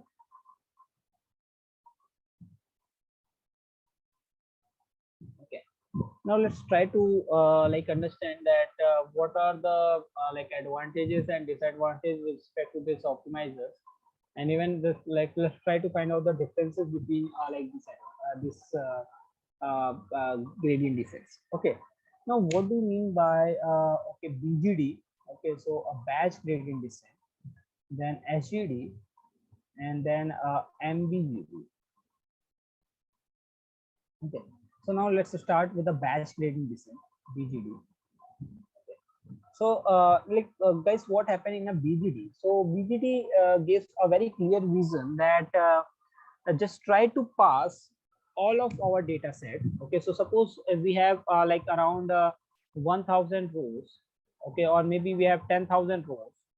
Okay, and it doesn't matter that how many number of columns you are having. So it may be possible that you are having 10 columns. So like in BGD, in batch gradient descent, what happens? So it just tells okay, so BGD tells us that pass the entire training data. Okay, so just pass the entire training data throughout the neural network. Okay, so just pass the entire data through this feed forward network. Okay, so suppose we have our neural network in this way. So we have our like neural network will be in this way. Okay, so maybe we are like just having like two hidden nodes, and we have our like neural network in this way. So it tells us that like pass the entire data set, pass the entire training data set with maybe 1,000 examples or maybe a 10,000 examples. So just try to pass this full 10,000 examples in a single shot with this network. Okay, with this feed forward network. Okay, so batch gradient descent takes entire training data set for a calculation. Okay, it does not take like a batches, although the name is batch gradient descent, but it does not pass like a data set. It does not pass like a data in like in maybe some set of numbers or maybe in set of like a batch. It passed the complete data set, pass the complete training example in a single shot. Okay, fine.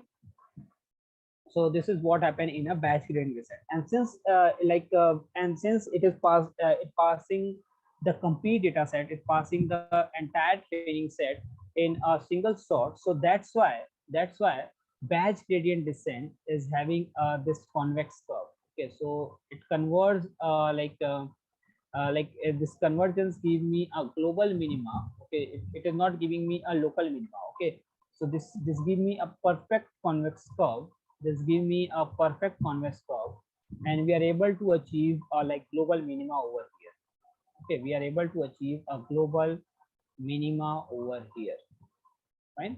So this is what happened inside a batch gradient descent. Now guys, what may be the disadvantages, what may be the drawback of this batch gradient descent? Okay, so any one of you can like try to relate the disadvantages of this batch gradient descent. Just try it out. I think you can relate, because we have discussed lot of things. We have discussed about the entire neural network. Now I am saying that I'm passing maybe. Okay, so it may happen that it may possible that it is having like around 1 million examples. So it tries to pass like all the 1 million examples throughout this network in a single shot. So what would be the disadvantage of this? It would be very computationally expensive. Yeah, definitely. So this gradient, okay, so if I try to pass the entire data set in one single update, so the calculation will become very slow. And why the calculation becomes slow? Because yeah, definitely this is a computationally very expensive. Okay, so although I'm passing like entire data set in a single update, then but my calculation will very slow. Okay, so it means it will take a very long time. It means that this method of updating a parameter is a very time consuming. Okay, although there is like one advantage, although we are getting this convex graph, although I am getting this convex graph with a global minima, but but we don't want like my calculation to be slow, or even I don't want to make my network computationally expensive, because it is possible that we are training with the real world example, we are training with the real world image data, or maybe any kind of unstructured data, which is already very large in size. And then if I try to pass like complete data in one shot, so even there is a problem of a memory loss. Okay, so even my local system, my local computer will not able to handle that kind of like the whole that kind of a computation. Okay, so even there is a problem of MOM, memory loss. Okay, so this is a problem with a BGD, a batch gradient descent. So people trying to like solve this problem. People are trying to solve this problem with something called HGD. Okay, so HGD stands for like nothing but it stands for stochastic gradient descent. Okay, stochastic gradient descent. Okay, I already written this. So stochastic gradient descent. Now, what happened with respect to this HGD? Okay, what respect to like HGD? So we are having,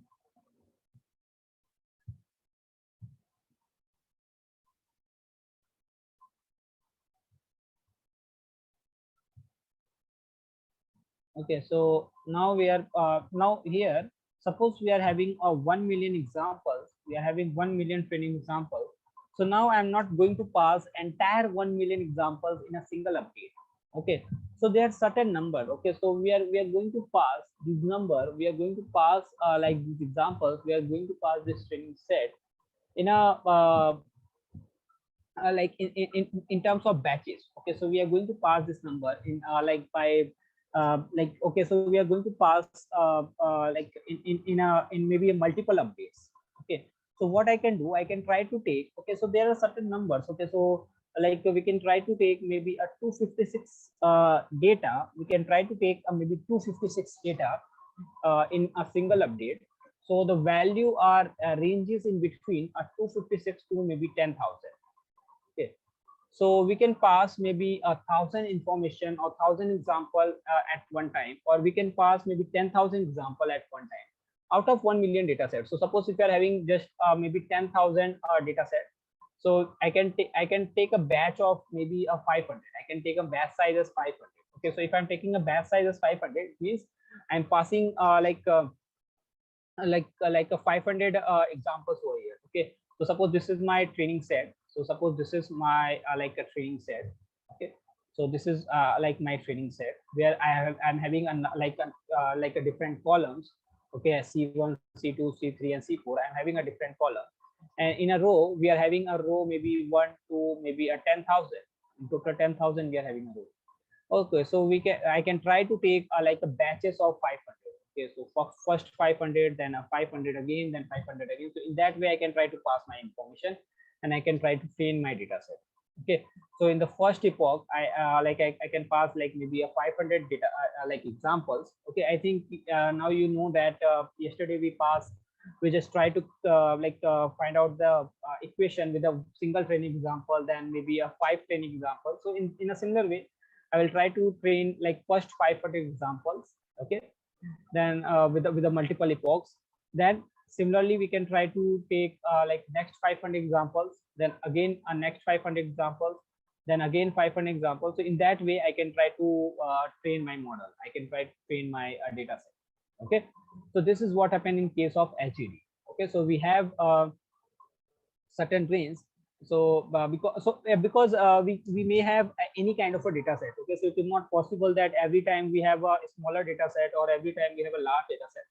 So we may have any like a kind of a data set. So we may have a data set where we are having just 1,000 examples, or we may have a data set where we are having maybe a 10,000 examples. Then we may have a data set where we are having a 1 million examples. We may have a data set where we are having maybe 10 million examples. Okay, so for that purpose we are having we are having this much of a range. Okay, so even we can take like 10,000 data in a single update, or even we can take a 256 data in a single update. Okay, so that is what we can do with the help of stochastic gradient descent. Okay, Sir, yeah, so if we are passing it in if we are passing smaller batches of it, yeah. then and let's say at every epoch we are supplying different batches, then wouldn't the loss be different at every epoch? What?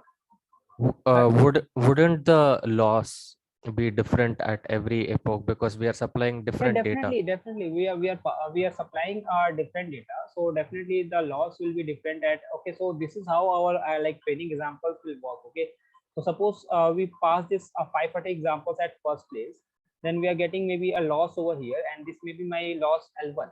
Okay, then definitely we'll update it. We'll update it maybe for maybe we're trying to like train it for maybe 10 epoch.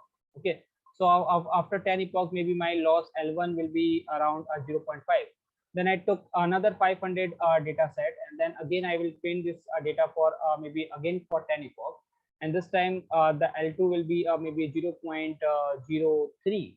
Okay, with this data. Okay, so definitely we are having a different loss. Then we are going to combine all this loss.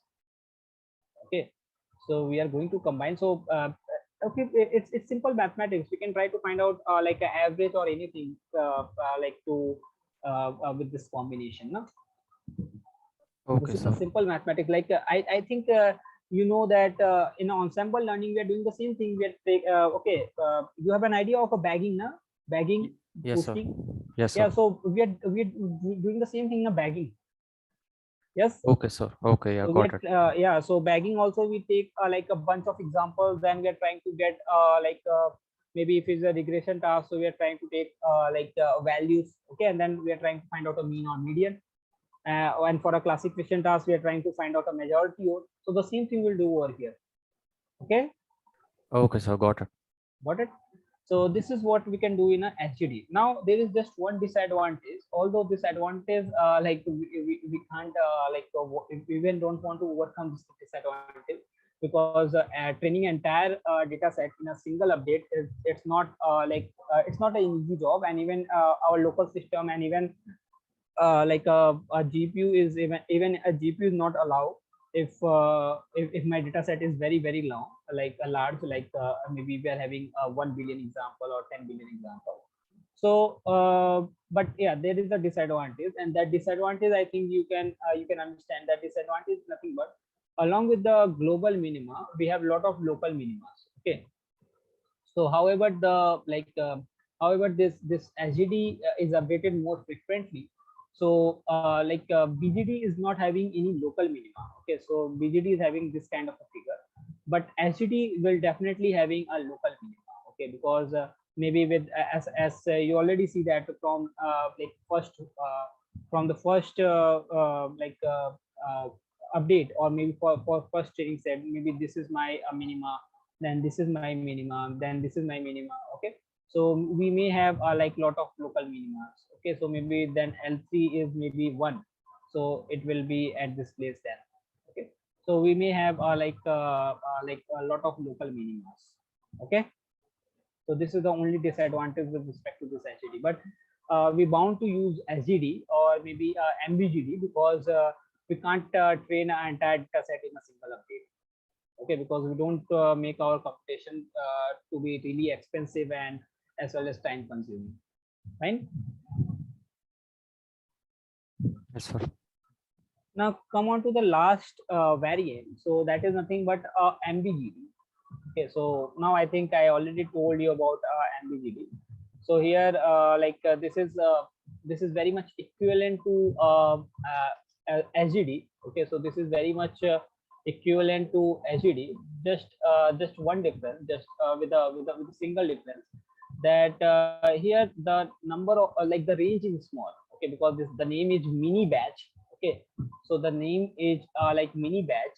So the everything is same, everything is same, like because it is very much equivalent to SGD, but the range is small. Okay, so in SGD we have a range in between 256 to maybe 10,000. In case of MBGD, okay, in case of MBGD, my range is started from 50. So this is for a lower data set. This is for a data set where we are having very less number of examples. So starting from a 50 to 512. Okay, so this is a range of MBGD. Okay, and even in some book you may find this range as 256 also. Okay, so even I am not very much sure, because like practically we mostly use this SGD only. Okay, so practically we mostly use this SGD. But yeah, if my data set is small, maybe if it is having lesser than 10,000 examples, or if it is lesser than 5,000 examples, then I can use a MBGD also. So MBGD simply means that my batch size is will be very small. So I think, okay, so I need to maybe check also, because there is like in some books it is like 256. Okay, 1 second, let me give my note. Oh sorry, yeah, it is 256. Okay, it is not even 512, it is 256. So yeah, and SGD will start from 256 and it will be like it will end on 256. Okay, so everything so disadvantage is again same. So and even that a local minima is more. So even but yeah, we are not going to use this MBGD with a larger data set. Okay, because if you are using with the 10,000 data set, so maybe in this place, maybe with SGD we are getting our local minima in this way, maybe in this way. But in MBGD it is very small. It is very like in this way we'll get. It is very much possible, because that is a 10,000 data set. And if I take batches of maybe 100 or maybe 256, so that batch size is very small. Okay, so definitely I think now you can understand that at which position or at which scenario we can use SGD, and in which scenario we can use like MBGD, and in which scenario we can use BGD. Okay, so BGD is something which like people avoid to use, because if the data set is very large, so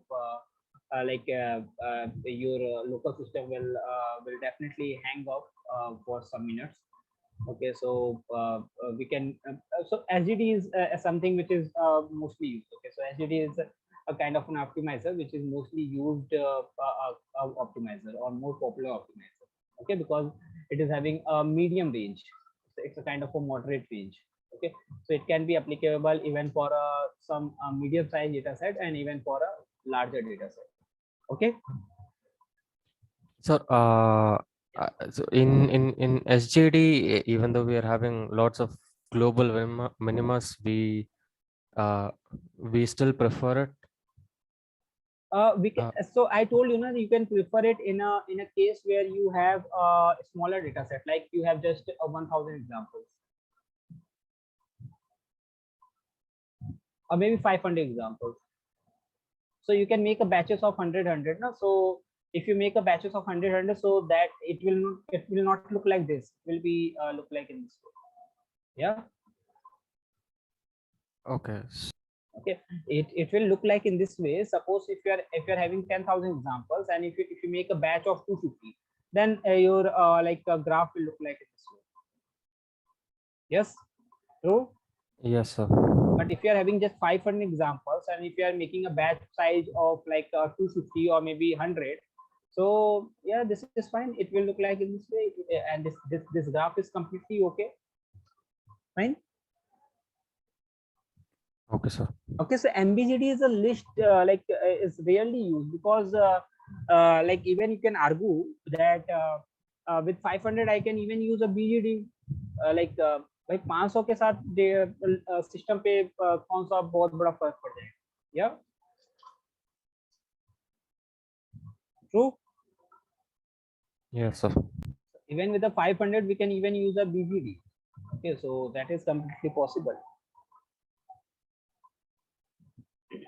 So MBGD is something which is rarely used, but yeah, it is like I can recommend to use MBGD in a case where you have a smaller data set, not with a larger data set. Because if you try to use this thing with a larger data set, then you will get this kind of a curve.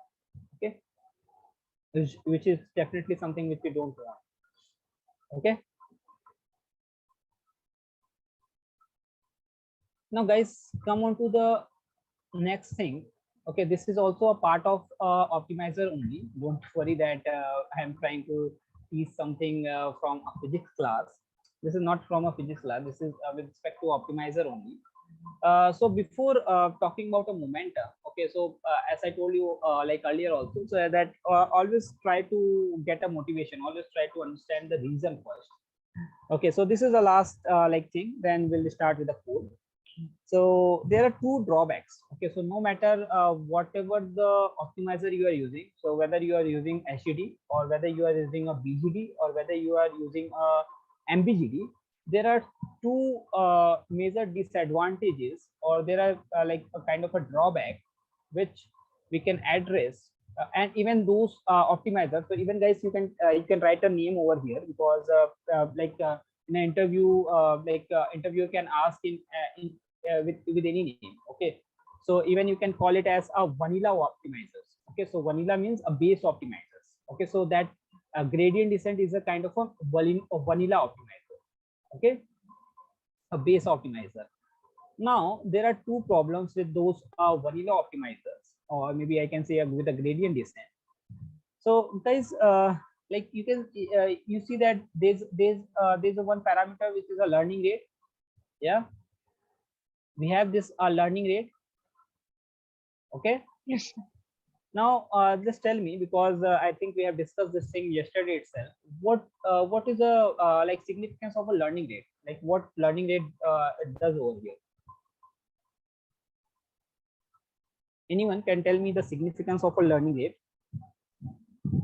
Determines how fast or how slow we move towards the global minimum, or basically any minimum in the Yeah, function. definitely. It is a kind of a controlling parameter which controls the rate of your convergence. True. Okay, so Yes, it sir. controls the rate of convergence, that how fast or how slow your error will converge. Fine. Now, with respect to the vanilla optimizer, my learning rate will be same. Okay, so it is fixed. Okay, so although I tried, I give some like a value to this optimizer. So the optimizer value, so the optimal value of this optimizer is lies in between a 10 to 10 to power minus 3. Okay, so 10 to 10 to power minus 3, it means like 10 to maybe 0.001, I can say. Okay, so this is the optimal value. Even it can start with a 1 also, but yeah, this is like something will people will prefer. Okay, so mostly you can see that the value of this learning rate will lie in between 10 to 0.01, 0.001. Okay, and even it may be 10 to power minus 5 also. So don't don't worry, but yeah, this is a kind of a optimal value, or this is the kind of a like popular values which people are trying to take for a learning rate. Fine. So we can fix like any value of this learning rate. So suppose like if I fix the value of learning rate as maybe 0.01. Okay. Now, no matter how many epochs you are running, so epochs means, I think I already told you that epoch is nothing but a circle. Okay, so that complete that one complete circle which we are trying to take to complete our forward propagation and even our backward propagation. Yeah, so that is a epoch. Okay, now like suppose in first epoch my learning rate is 0.01, and if I fix this epoch, so with a vanilla optimizer, this value of this epoch is fixed. Okay, so this is not going to change at all. Okay, it means that throughout the complete 10 epoch, or suppose if I take maybe 100 epoch, so throughout the complete 100 epoch, my learning rate will be same. It is not going to change at all. Okay, Now guys, just trying to understand in a way. So suppose like you start your data science, maybe this course maybe in month of March or April. Okay, I don't know the exact time, but maybe you started at that time. So at the start your speed will be slow. Okay, so maybe your speed was very slow, maybe because you are trying to like develop your fundamentals, you are trying to develop the idea. Okay, so what maybe the machine learning, what machine learning can do. So you're trying to relate those things with the real life examples. Okay, so at that time your speed is very slow. Okay, so even the mentor who are who was teaching you is like trying to take a very very like slow approach. Okay, so he's trying to tell you everything in a very detail. Yeah, but as soon as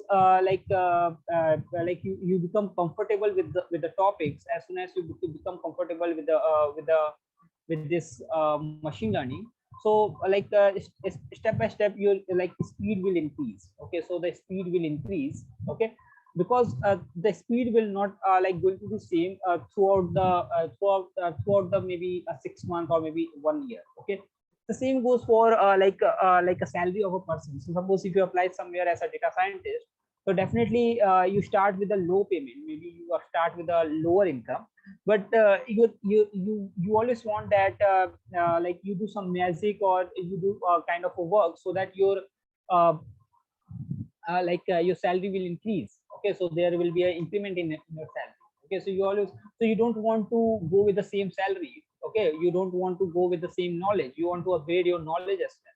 Okay, so the same thing okay, so the same thing happens over here. So we don't want a fixed learning rate, because if the learning rate is fixed, so maybe it may happen that after maybe a 10 epoch or after 2 epoch, after 3 epoch, we can change this learning rate, because like we can try to converge more faster, or maybe we can try to lower down our speed somewhere. Okay, so like we need a flexibility. Okay, we need a flexibility to like slow it down, and even we need a flexibility to become faster. Okay, so like where I can see that. Okay, so okay, so just like we are driving a motorcycle, so sometimes we try to drive so fast, and sometimes we're trying to slow down our speed. So we want that kind of flexibility with respect to this learning rate also. Okay, because we can't run with the same speed. Okay, we can't run with the same speed all the time. Okay, sometimes we need to upgrade we need to become faster, and sometimes we need to slow down. Okay, so the same flexibility we want with this learning rate. Okay, so that, so and with that we can think that okay, maybe we can get a much better result with respect to this weights. Okay, because previously you take a random weights and biases. Okay, so initially we take a random weights and biases, but after some epoch, after some updation, it may possible that my weight I will will get a relevant value of this weight and biases, or relevant value of these parameters. Okay, so even I want to make it like more relevant, I want to make it more relevant.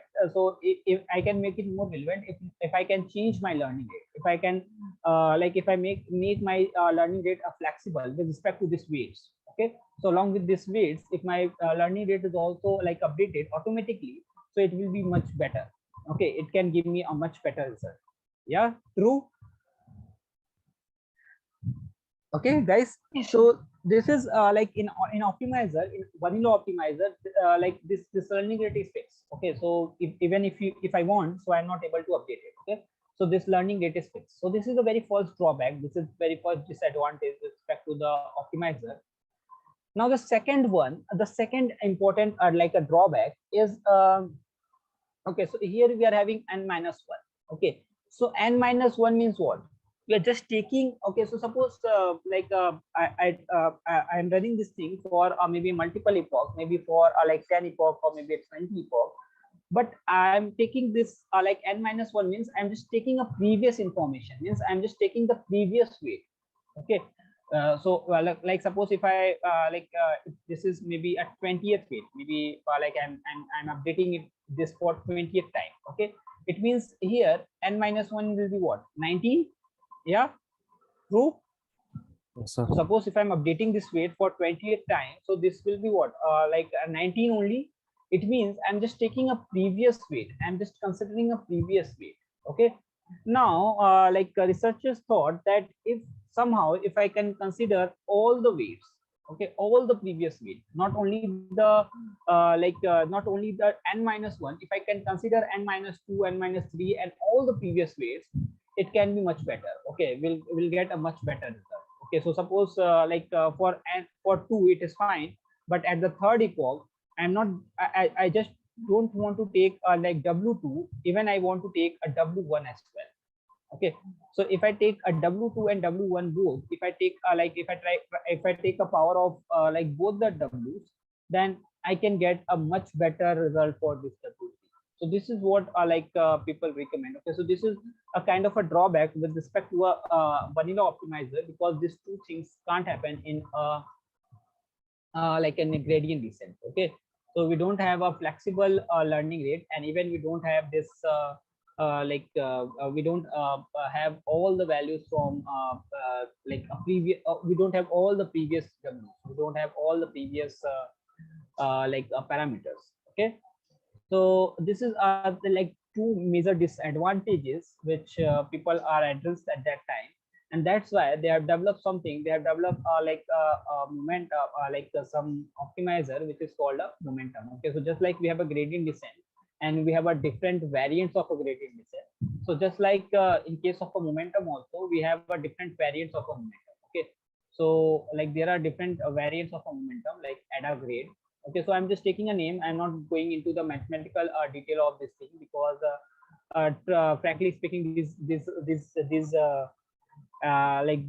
terms are very old, so even we are not going to use it. Okay, and even like this ADA grade, and then we have a ADA delta, and then we have RMS crop. Okay, so these three optimizers. So even sometimes you can see that maybe you are using RMS crop only, but you are not able to see that we are using ADA grade and ADA delta at all. And then there is a reason behind it, and mostly we are going to use ADAM only. Okay, mostly we are going to use ADAM only.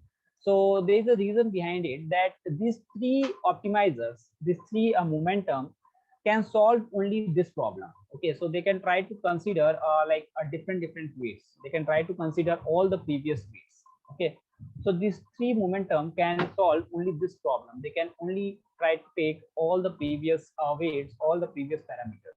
Okay, but Adam can do both the things. Okay, so Adam is a kind of an optimizer, or I can say a momentum, which can do both the things. Okay, so even it gives the flexibility to your learning rate, so that it can update automatically, and even it will try to consider all the previous weights.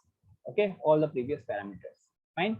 So I'm just going to write down question for Adam, and with that we are going to wrap up this theoretical session of this neural network.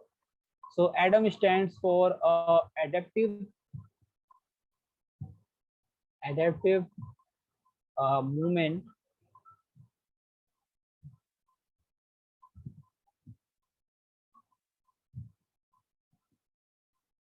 estimation.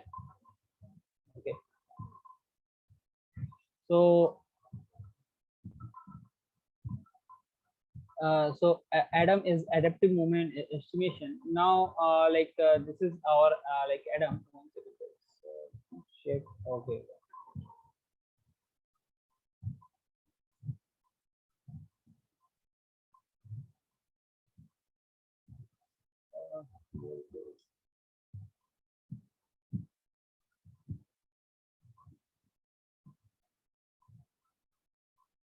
yeah, so it can do both kind of a task. It can do both the things for us. Okay, so along with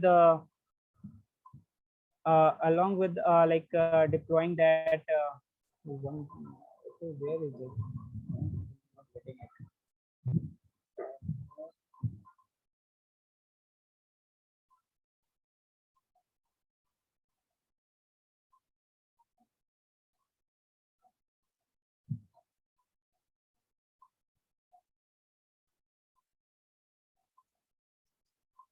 Okay, so we have two values over here. Okay, so let me see. Let me check over. Okay, so maybe I think velocity. Okay, so I think not velocity. So this is like maybe something related to. Okay, so we have something a VT or like MT momentum. Okay, so we are going to consider. Uh, Let me see. Okay, guys. So I think yeah, we already have our time. One second. And so along with this, so it is having a like same equation, but with the same equation is having something we have like below it. Okay, in a denominator. Okay, so guys, okay, okay. So I think let us take a break of 10 to 15 minutes, which we have taken yesterday, and then let me check the formula also. Maybe I am missing that formula somewhere. Okay, so I will write that formula, but yeah, that idea is clear that Adam can do like both the tasks. Adam can do both the tasks. It can give a flexibility to your learning rate also, and as well as it can consider all the weights. Okay, so that is like one thing Adam can do. So that formula is something I'm missing, so I will check that formula and I will write it over here after the session, like after the break, and then we'll start with our like code. Okay, so even guys, I think maybe if you're having some knowledge about the MNIST data set. Okay, so I think that is a digit recognizer data set. So suppose if you're having some knowledge regarding MNIST data set, or maybe and even like if you can like code some like few lines like with the Keras, how you can import those things, so that will be much better. Although I am going to start with a very sketch with the first line of the code I'm going to start, but yeah, if you can like if you have some initial knowledge regarding the data set only, that will be fine. Okay, so let's take a break of 15 minutes. And so, okay, as I told you that, yeah, Adam can do both the things. Okay, so with respect to a momentum, so the main objective of momentum is to like overcome the drawback of vanilla optimizers like gradient descent. Okay, so there are two drawbacks that my learning rate was fixed. It is not updated automatically.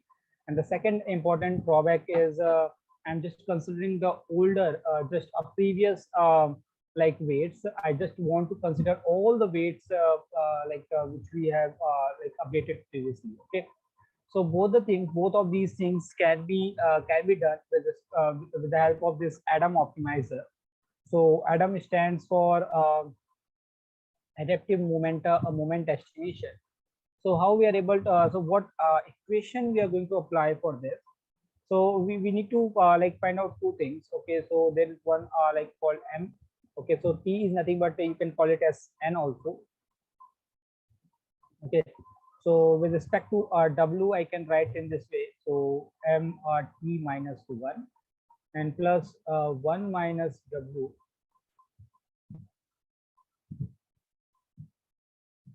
GT. Okay, so this momentum is just like our in physics we have learned with respect to velocity and acceleration. So even the formula is like somewhat same. Okay, so this is going to be W2. Okay, so suppose if you are having if I just consider two weights over here. Okay. So here we have one thing as MP dash, and here we have something called a VT dash. Now this is nothing but MP upon 1 minus WT1. This is VT upon 1 minus W1. Okay, so both the things are same. Now my Adam optimizer will be nothing but WT is equals to WT minus 1. So this is just like n minus 1 minus, and we have a learning rate over here, but along with the learning rate we are going to apply this VT and this MT as well. Okay, and here we are having something called a regularizer. Okay, so this term is acting as a regularizer. Okay, so this regularizer actually help this learning rate to update automatically along with the weights. Okay, so along with the epoch, along with the weights, my learning rate like also update automatically. Okay, so this is a kind of an improvement we have done in case of momentum with respect to like this momentum, and with respect to this Adam optimizer. Okay, so we are able to update so my learning rate is not fixed at all. Okay, so there are two improvements we have done. So my learning rate is not fixed at all, and along with that like I'm trying to consider all the weights which we have updated previously. Okay, so in that way like researchers prove that we are able to get a more relevant like weight. Okay, so we are able to get a more relevant updated weight. Fine. Okay, guys. So this is it from a theoretical session of our neural network. Okay, so this is it from theory of a neural network. Okay, guys. So as I like, even I give you like a PDF of my own handwritten notes yesterday. I shared those things with you. Along with that, like today, I will share like one more a GIF folder with you, which is having a like separate notebook for activation function, optimizer, and loss function. Okay, so let me share it right now, because maybe at last maybe we can forget. So just let me share it right now if I have. Okay, 1 second. Let me see. Okay, right now. Okay, so this is not having in my like this laptop. So maybe that is in my PC. So okay, guys. So I will share it. Okay, so I will share it with someone who can like share with you guys. Okay, so I will share that GIF file that contains like a different chapter on activation function, optimizer, and loss function. Okay, now come on to this like handwritten digit recognizer. Okay, so we are going to build handwritten digit recognizer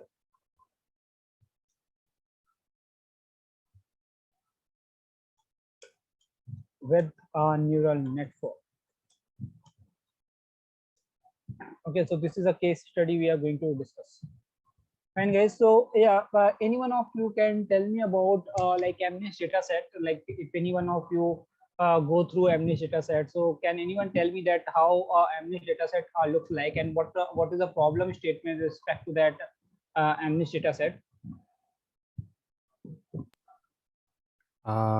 It's basically a very large data set of handwritten digits, and the objective is to uh, build a classifier that can recognize the individual digits. Yeah, true. So we can even those of you may not know about MNIST dataset. So you can see this like a picture, and with this picture also you can understand that this is how this is actual like a representation of that data set, where we have like these numbers. Okay, so these are the handwritten like digits. These are the handwritten like numbers. So like many people. Okay, so let just take one example. So suppose like so many people is having like a habit of writing a 4 in a different style. Okay, so some of you may write a 4 in this way, or maybe the maybe some of you can write a 4 in a different way. Okay, so like every people or every person have their like own style of writing like these digits. Okay, and even like sometimes people maybe in a like faster way they can try to write. So so there are like so many different ways. There are so many different ways in which like 4 can be written, 2 can be written, 1, 0, 3, 5, any value, any number, any digit can be written. Okay, so our task so we have this kind of a data set. So okay, so we can't take the image values, or we can't take image as it is. So we have a pixel values. Okay, so we have a pixel values for this 0. Okay, means for this box. Okay, so this 0 will like inside this box. Okay, so for this box we have like a pixel value for this box. Okay, and this box is nothing but this will be considered as a matrix, and inside that matrix we have a pixel values from every position. Okay, so the same thing with respect to this box, then the same thing with respect to this box. Okay, So like now this whole pixel values is represented in a form of a data set, in form of like a CSV data set, where we have I think okay, so I think if I load this data set, so in total we have 60,000 examples, okay, or I think 70,000, yeah, we have 70,000 examples, okay, so 70,000 examples we are having, and along with like 28 columns, okay, so we have 28 cross 28, okay, so 784, sorry, 784 columns, okay, so this is the data set we are having, and at last we have a target variable, and our target variable is nothing but we have like 10 classes, okay, so we have 10 different classes, from 0 to 10, from 0 to 9, okay, so we have 10 different classes. So based on now like our objective is to suppose if we get any new picture, if we get any new like a digit, so my model needs to recognize, my model needs to like predict, okay, so whether this number is 0 or whether this number is 1, 2, 3, 4, 5, 6, anything, okay. So this is the objective of my like a machine learning, this is the objective of my this neural network model which we are going to develop, okay. So let's import some like libraries which definitely we will need to build this model. So let me import like some libraries first. So very first thing is I need to import libraries.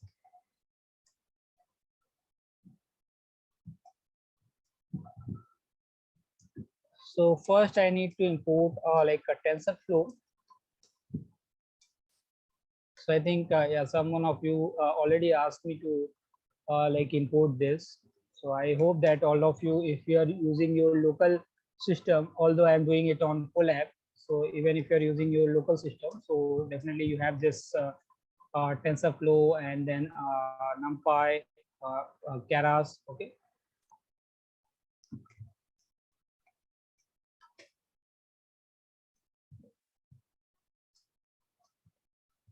Even I can import a Keras directly, but yeah, it's fine.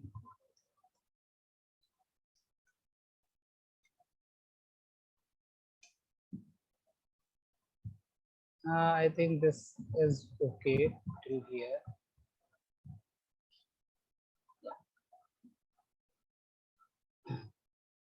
Now let me load a data set first.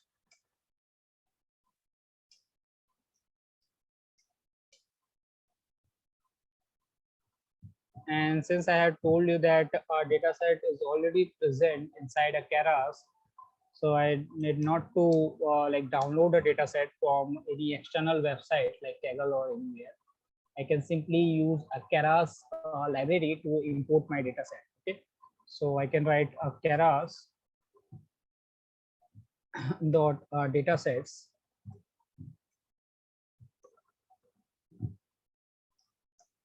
MNIST.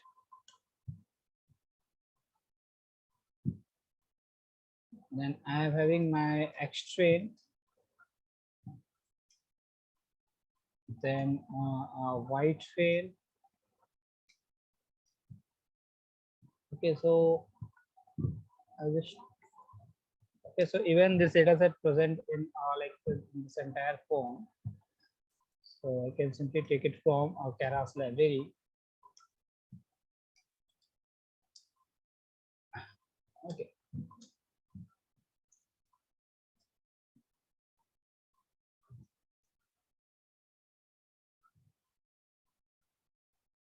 Now this particular function helps us to load the data. So if I run it, so yeah, this is yeah, so this is how like I'm able to load my like data set. Okay. Now let me check the shape of my like train and test data. Okay, so it will be like much clear to you then. So X train dot a shape, and similarly let's take Y also.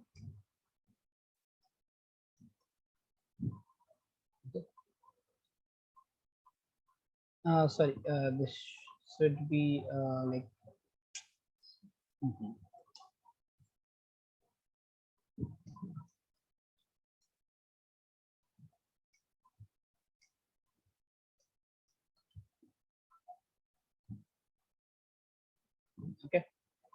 So in total, we have 70,000 examples where we are using like 60,000 example or 60,000 data for our training purpose, and remaining 10,000 data we are going to use for our testing purpose. Okay. Now let me define some parameters over here. Okay, so let me define some network parameters over here. So network parameters. So let me define it. So I'm going to take number of epochs. Okay, so first let me take a number of epochs which I'm going to run. So I'm going to train it for maybe 20 epochs. So, really There's sorry, yeah. but in this shape, where we have 60,000 rows and then 28 columns, and then what is the third one?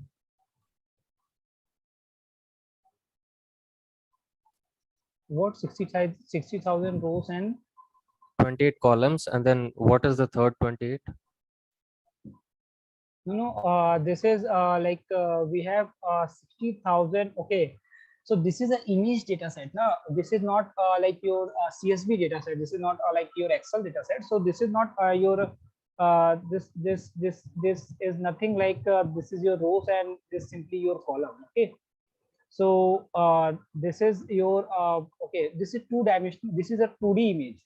Okay, this is your 2D image. Okay, so we have this 28 cross 28. Okay, this 28 cross this one thing is separate. Okay, this is a separate thing. This is a total number of training examples, and this 28 cross 28 is your number of columns. Okay, so this represent your 2D data, or two-dimensional data. Okay, Okay, okay. okay, this is not a representation of your like a column. Like this 28 is not a representation of your column. Okay, So this is a representation. 28 times 28 pixels, and then 60,000 of those Yeah, images. yeah, yeah, Okay. true. Okay, got it. Yes, sir.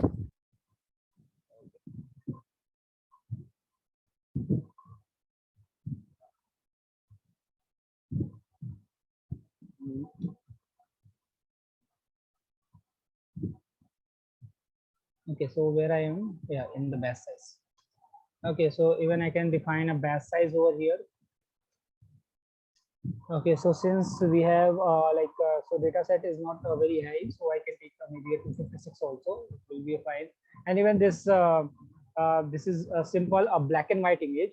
Like you already see that this is a black and white image, and like not a very high dimensional image. Okay, so you will see that it will not very much time. Okay, so even with a 20 epoch, it will train like in a very less time. Then our total number of classes we are having. Okay, so our total number of classes which we are having is 10. Okay, and then I am going to set something which is like number of my uh, hidden nodes. Okay, so a number of my hidden nodes, I will show you everything. Okay, so the number of my hidden nodes I can set it as maybe 128. Okay, so this is fine. And okay, so even I can split this data set into a train, test, and valid. So since we have already a train and test, so even we can reserve some data set for like validation also. So valid uh, split I can write. So I can take maybe 20% only. That is much more than enough. Okay, so these are the parameters I have given over here.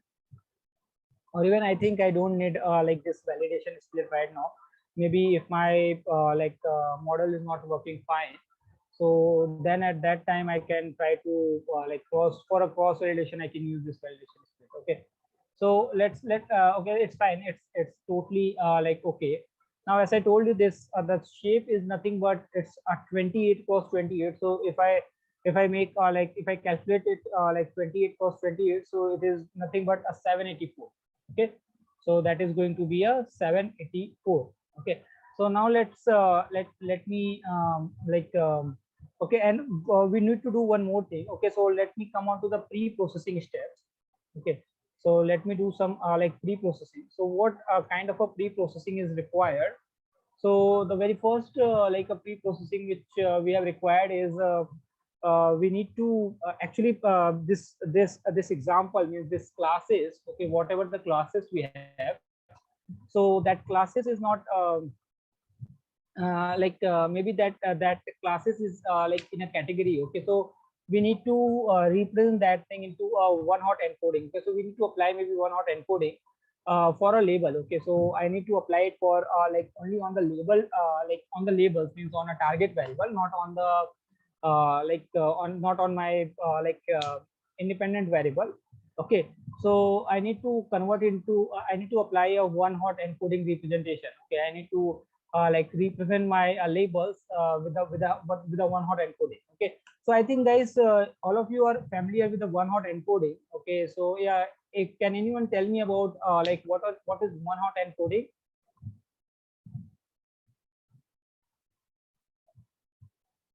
I think this is one thing where like every one of you familiar with this like one hot encoding.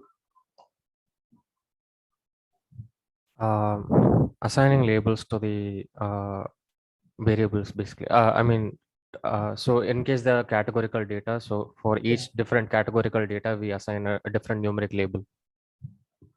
yeah, we are trying to define like numerical values to our categorical data. Yeah. Yes, sir.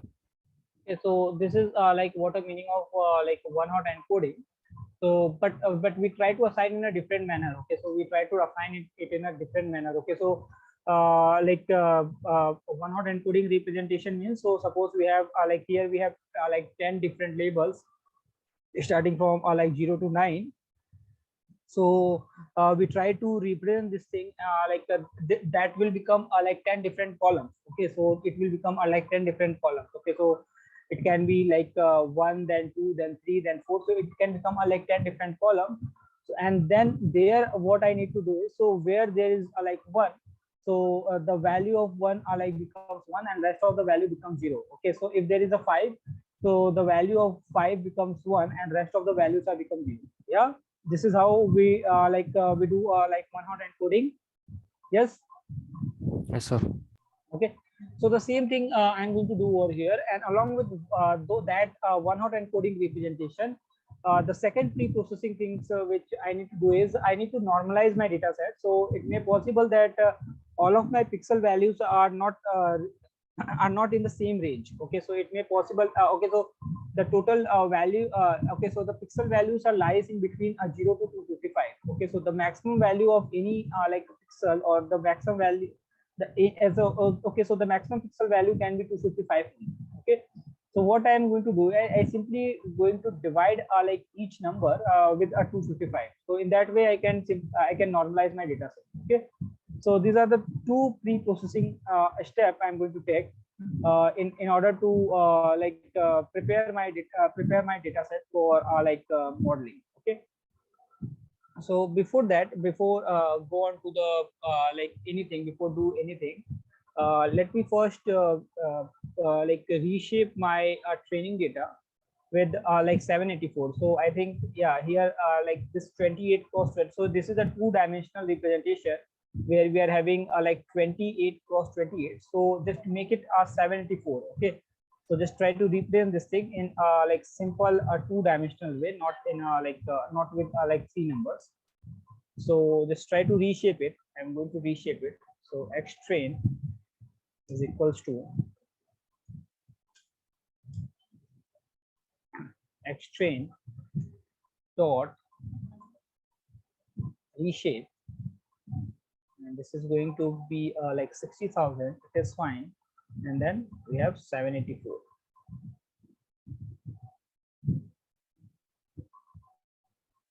Same thing I'm going to do with x test. So here it should be a test.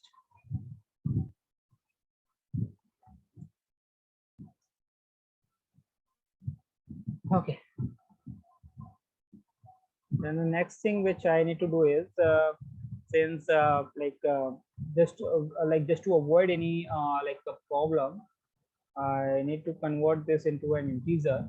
So for that purpose, xtrain I can write in this way.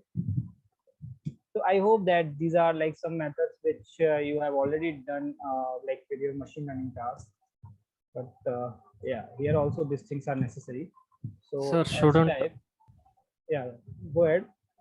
shouldn't X test be 10,000? Oh yeah, yes, yeah, thank you.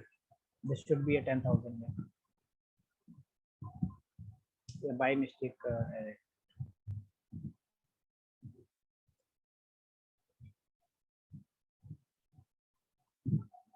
So yeah, guys. Do you guys like doing like coding along with me, or you will do like after the session? Recording. Sorry, I'm not able to hear you. Recording along with you. Okay. So now like it's time to normalize the data set. So for that purpose, what I need to do is, as I told you, that I need to write xtrain, and I can directly write in this way. So 255, and the same thing goes for like xtest.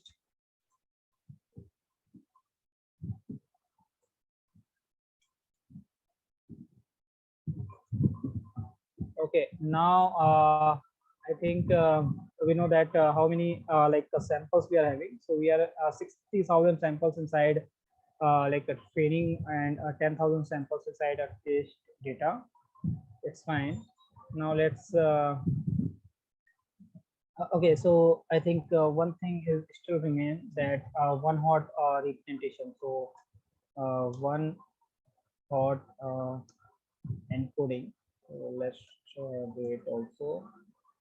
So for that purpose, I think I need to import something, but maybe I forgot to import it. So okay, it's fine. I can directly like write over here. Yeah, I can directly write like that statement over here. So xtrain is should be equals to xtrain dot tf dot keras dot util dot like two categorical. Okay, so this is how like we can perform a one hot encoding over here. Okay, so to perform one hot encoding with the TensorFlow, we need to like import this library.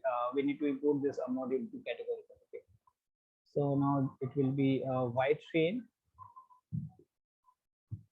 and then I need to pass like my total number of classes. So even I can directly write 10, or I can write this like a number as well.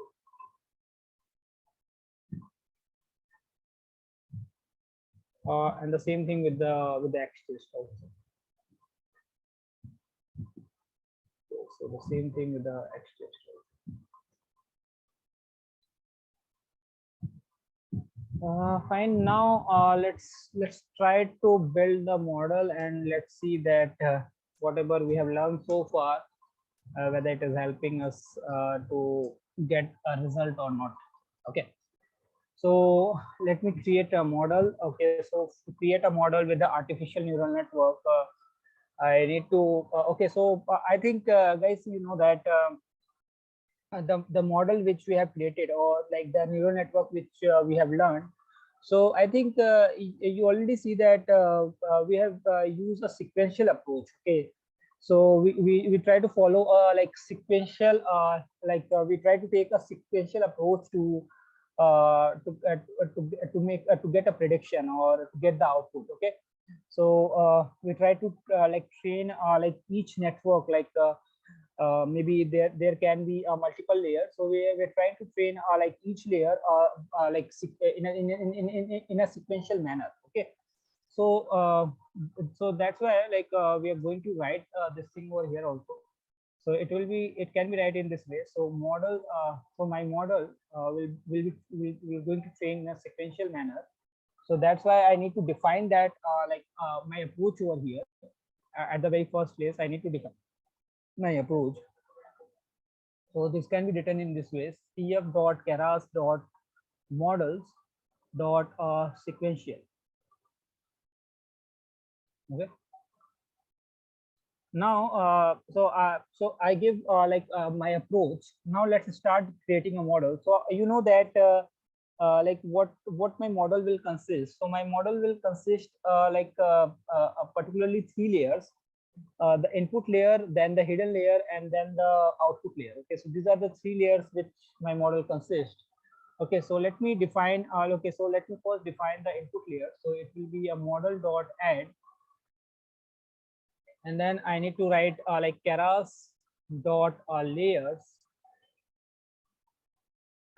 dot like dense. Okay, so let me define a layer over here. Okay, so this is going to be okay, one second. I think I already defined my like number of layers, number of nodes, I guess. So yeah, and hidden. Okay, and then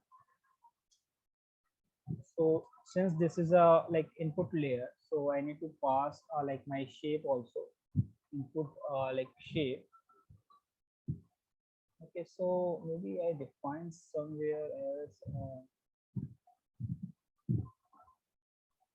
Okay, so input shape is nothing but like it is 784, because in total we have 784 columns.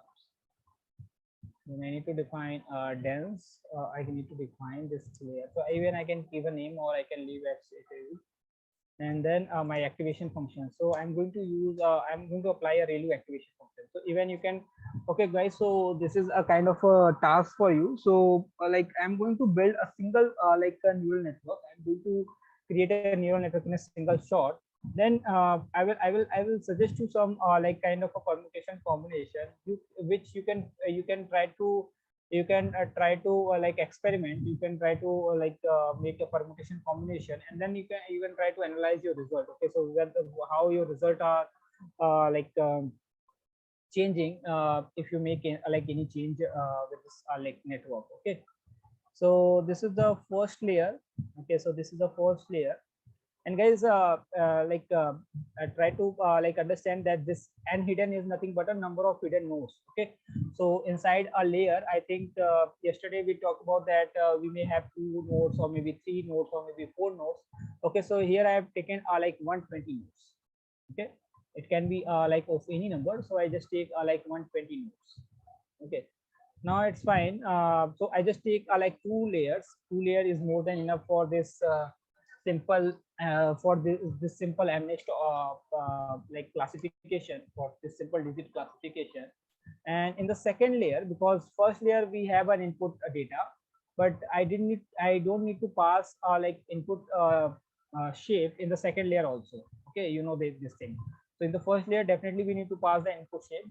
Then I'm just using a single hidden layer. I'm just using like two layers. Okay, so this is completely fine. Now since we have 10 different classes, so in the output layer I can't use a sigmoid activation function. I need to use a software activation function. Okay, so let me make this is the output layer. So this is my like output layer. So here I can't pass this n hidden. I need to pass like a number of classes. Okay, so the total number of classes which I'm having is 10. Okay, so I just need to like take this value, and I can simply pass like this value over here. Okay, and in place of softmax activation function, sorry, it's in place of a ReLU activation function, it should be a softmax. So sorry to interrupt, but Yeah. why are we using this X train by 255? Like it is the batch size, but Okay, one second. I just missed out. Which thing you are asking that why you are using? the X train by 255.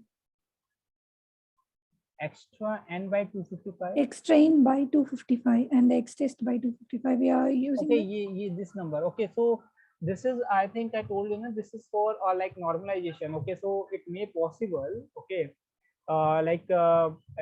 it may possible that we have like the varying pixel values. Okay, So for every number, like we may have varying pixel values, okay, but the maximum pixel value is 255.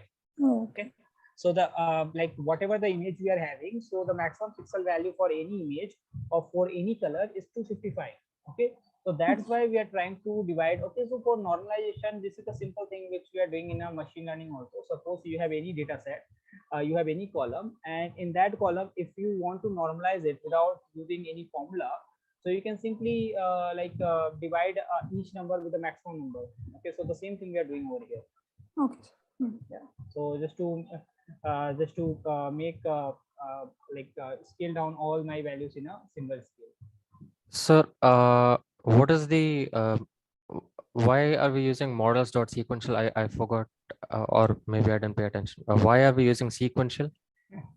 Okay, so sequential. Okay, so what is the meaning of sequence? One after the other in a Yeah, one sequence. after the another. So I think in a similar in a sequential manner we design our neural network. Just try Okay. to relate this thing with your boosting. Okay, you maybe you understand that boosting algorithm, bagging and boosting. Oh, okay, sir. I understood the sequential. Sir, now in the first layer, we have described the input shape and the activation as ReLU. Uh, why are we also passing the N hidden in the input layer? Okay, so we need to have some number of layers even in the input also, na? Even in the input layer, you should have some number of nodes. How you are able to make how we are able to make like a network without having any number of nodes over there? Okay, so okay. So it Because is it is basically the number always, of nodes. yeah, it is nothing but a number of nodes. Okay, sir. Okay. Then suppose if I just copy it, suppose if I just copy it and if I make like one more, so then we have three layers. If I make one more, it will be 4 layer, 5 layer, 6 layer. Okay, so this thing, this like a number of the number of times I'm going to use it, so this define my a number of hidden layers. Okay, so sorry, the total number of layers. Okay, but this and hidden is the number of nodes. Okay. Okay, sir. So we're using the same number of nodes for both the input and the hidden layers. Yeah. Okay. We need to give something at least. So I just give the same number. And based on what did we decide 128? No, it is not based on anything. It is just based on like my own permutation combination, or maybe you can say that maybe my hit and trial method. Okay, so it is based on that. Okay, you can take it maybe a 64. You can start with a 64. That is fine. You can start with a 256. That is fine. Okay, sir. Okay. It will change based on like what kind of a problem statement you are having. So suppose if your data set is too heavy, or if it is too large, then probably we can try to use more layers, or we can try to use maybe more number of nodes. Okay, so suppose if we are having high dimensional images, okay, or maybe real images, just like I always told that I always take an example of images which I have taken from my like own mobile phones. Okay, so at that point of a time, I can use even more number of hidden nodes. It can be 1,000 nodes also. Okay, and even Okay, with the sir. benchmarking data set, there is a popular benchmarking data set which is ImageNet classification. So people used around 4,096 nodes with that data set. Okay, so it depends upon complexity of your data set. Okay. Okay, sir.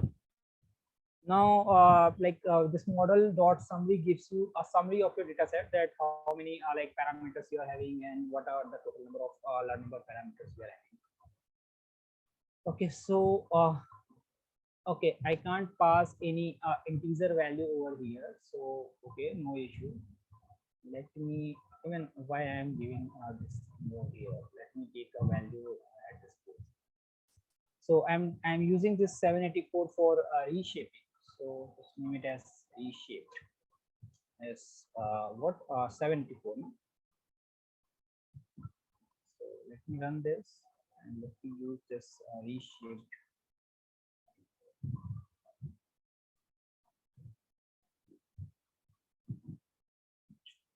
What is going to show? Oh, this is fine. This is like something I need to use in another manner. That is 60,000. Okay, that is fine. That I can use.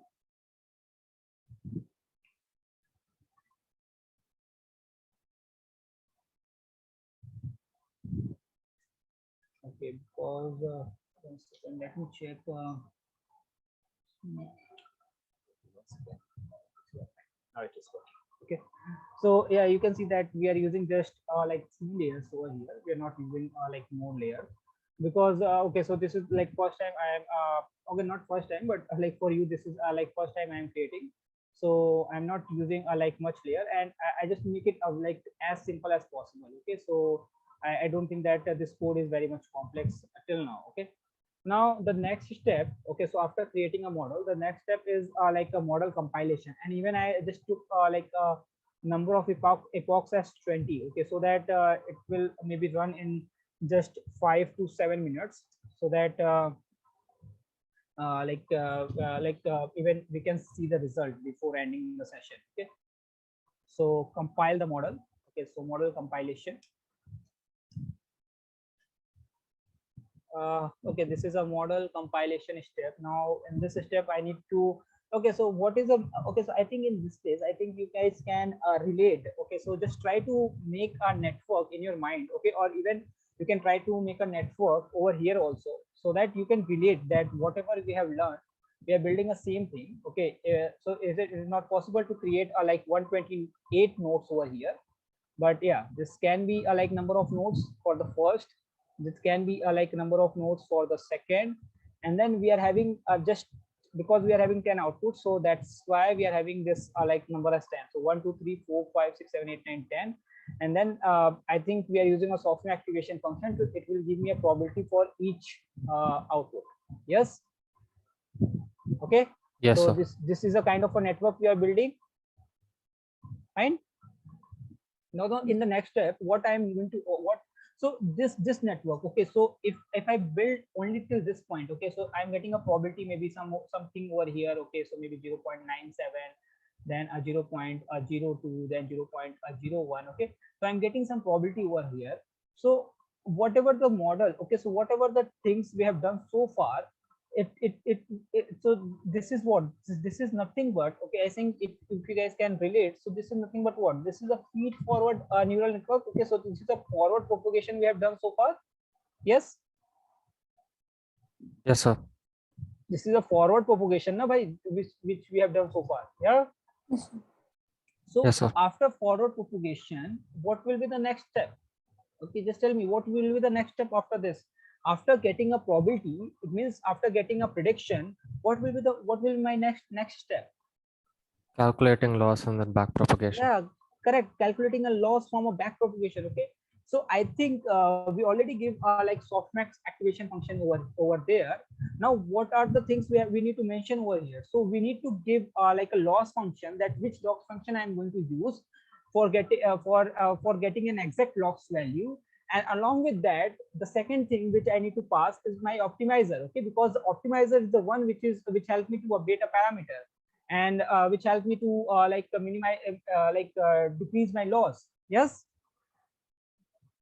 Yes, correct. sir. Yes, sir. So that is what we are going to do in a model compilation. Okay, so we are going to compile the model. So in the model compilation, we need to pass my optimizer, we need to pass my loss function, that which loss function I'm going to use, and along with that I can pass even my matrix. Okay, so which matrix I'm going to use. So since this is a classification task, so I can simply use the accuracy.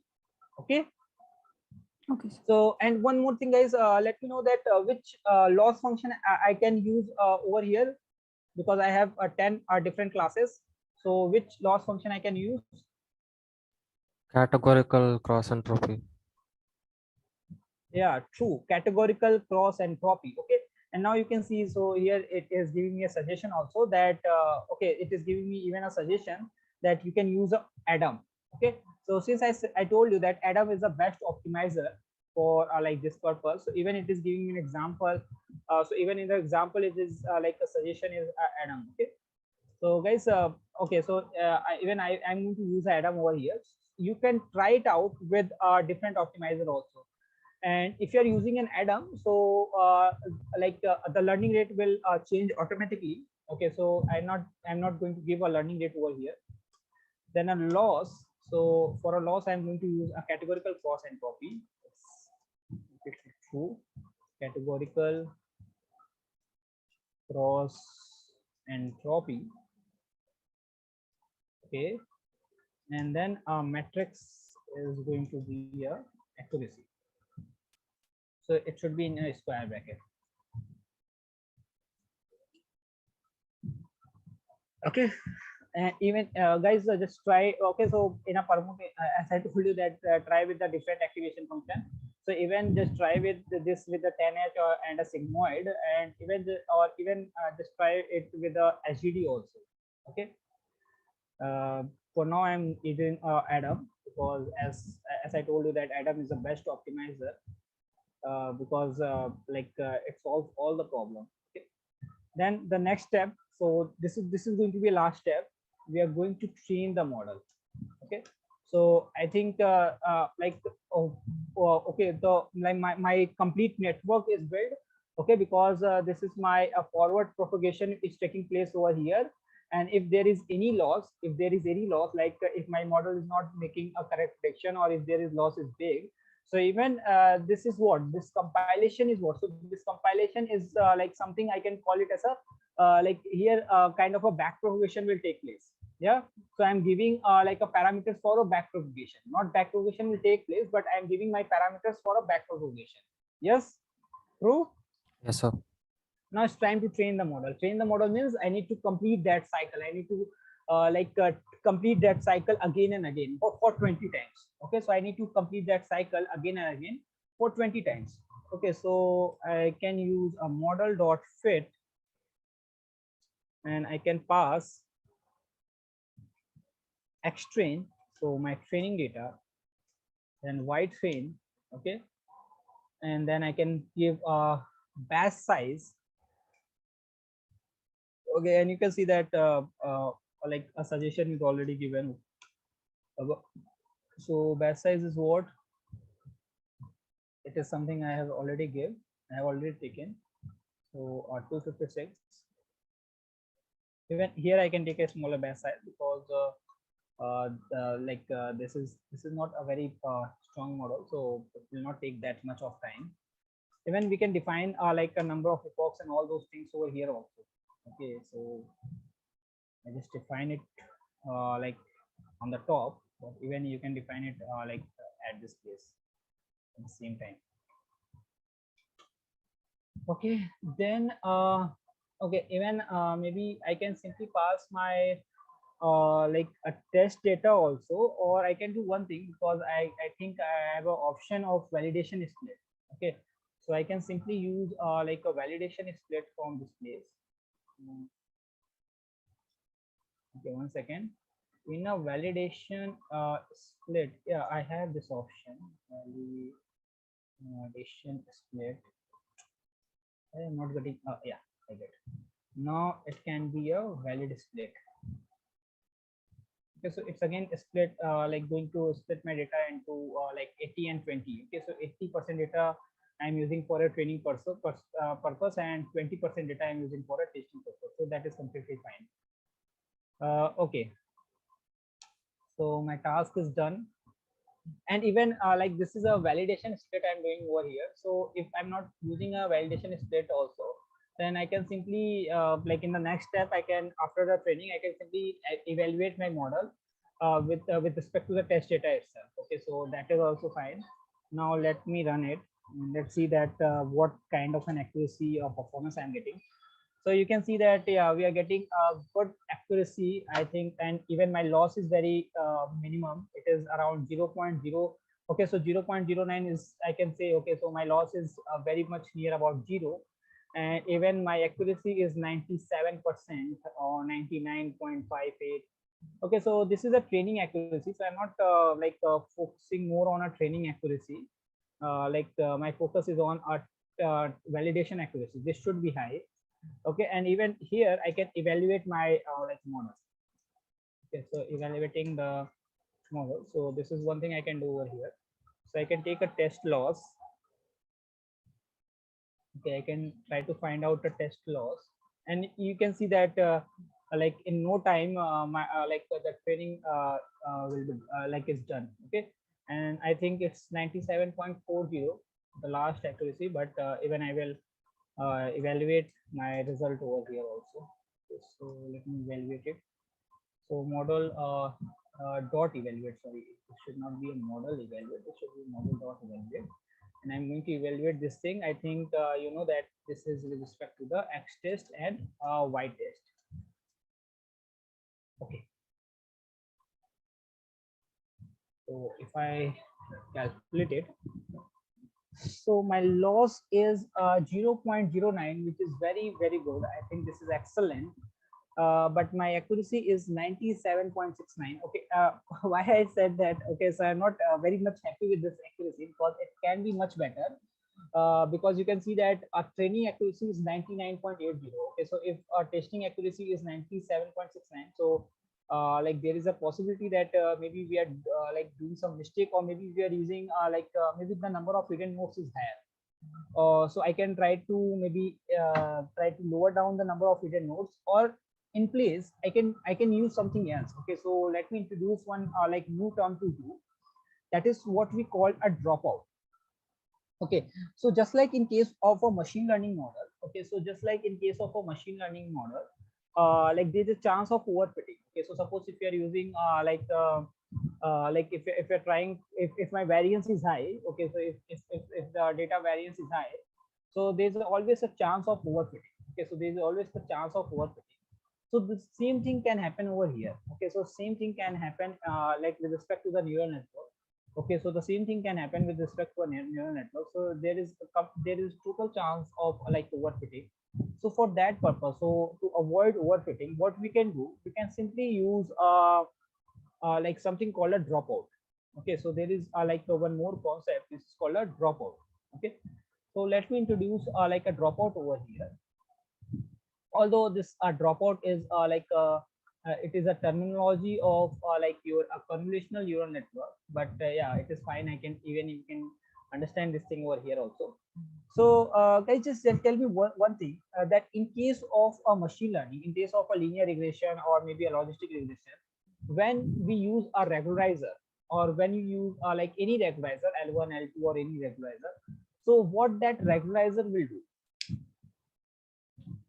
Uh, like it imposes how it like how it avoid or like overfitting, how it prevent overfitting. imposes a penalty term so that Yeah, it correct, it imposes a penalty term. Okay, so we are using like this regression and lasso regression, I think. Yeah, so like it imposes a penalty term. Okay, so it just even in a lasso regression, even this lasso regression even help us in a feature selection. Okay, so it completely like terminates those features where the weights are zero. Okay, so we're just trying to impose a penalty term in order to prevent overfitting. So the kind of a same idea. Okay, so I think the same kind of an idea we are using over here with respect to this dropout. So dropout means what? So as the name suggests, okay, so dropout is trying to drop, okay, some of the network information or some of the cross connections. Okay, cross connection means I think you can see that we are using like multiple cross connections. Okay, so we are using multiple cross connections over here. Okay, so whenever we build like a network, whenever we build a neural network, so we have a multiple cross connections. Okay, so we have a multiple cross connections. So we are passing like a lot of information, and since you know that we have like 128 nodes, so definitely we are passing a lot of information. So there are a lot of cross connections are taking place. Okay, so it may possible that at a time of training because we know that overfitting is a condition where training accuracy is very high, but testing accuracy is like worst, or testing accuracy is very poor. Okay, So at a time of cross connection, we're trying to like learn those networks, or we're trying to learn about those networks which is not very important at all, okay, which is or which can be like an outlier, or which is not giving me a generalized model, okay. So in that condition, like what dropout can do, so dropout can simply drop those like network connection, okay. So it tries to drop those network connection with some probability, okay. So we decide to randomly drop with some probability inside inside our internal dense network, okay. So inside our internal like hidden layers, we are trying to drop some of the neurons, or some of the network, or some of the connections which probably not required at all, okay. So we always give some probability value, okay. So we always give some probability value, so we know that there are some features, okay. So just like in a machine learning, we know that there are some features which are not important at all, okay, where the weights are very low, okay. So in a similar way, there are some places where the weights are very low, okay. It means that these connections, okay. So suppose like if you are using a sigmoid activation function, or if you are using any activation function, if my value is low, okay. So after a cross connection, after making a summation, if my value is low, it means that this weight or this feature is not important at all, okay. So we can drop that feature, we can simply remove those network, or remove those connections, okay. So for that purpose, I'm using like a dropout with some probability value, okay. So a dropout with some probability value, it may be a 0 0.3, it may be 0 0.5, it may be 0 0.6, anything. So that value, it means nothing but we are trying to drop. Suppose if I take a probability value as 0 0.3, it means um, the weights, or the weights, or where the calculation, or where the connection is not giving me like a probability more than 30%, or more than 40%. So I can drop those connections, I can drop those like networks from that place, okay. Right? So for that purpose, I can simply use like a dropout, okay. So I can simply use a dropout for I can say to prevent overfitting, okay, to prevent overfitting, okay. So I can add a dropout maybe over here, and even on the first layer also I can use a dropout, okay. So suppose here I can introduce a dropout also, maybe if I'm thinking that there's a chance of overfitting, so I can simply add a dropout layer, okay. So I can write in this way. So Keras dot layers and dot like a dropout. And yeah, definitely I need to import a dropout first. So I need to import a dropout, so maybe that's why it is giving me an error. So let me import a dropout, and even I give me let me give a some value to like my dropout, okay. So let me take the dropout value as like maybe 0 0.3, which is fine. If it's not, if it's not work, then I will take maybe a different value. So from Keras dot layers, and even we can do one more thing, because we have trained this model for just a 50 number of epochs. So even we can try to take we can increase the number of epochs, okay.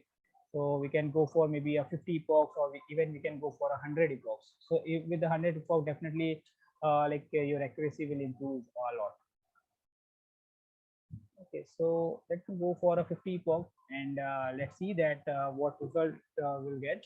Okay, so yeah guys, so this is one thing we can do in order to maybe enhance the performance, in order to increase the accuracy. Although 97.69, or like around a 98% accuracy is good with respect to this neural network, with this for that MNIST data set, okay, for that this classification, fine. Okay guys. Yes, sir. So could you show that dropout code again? Dropout Yeah, layer. sure.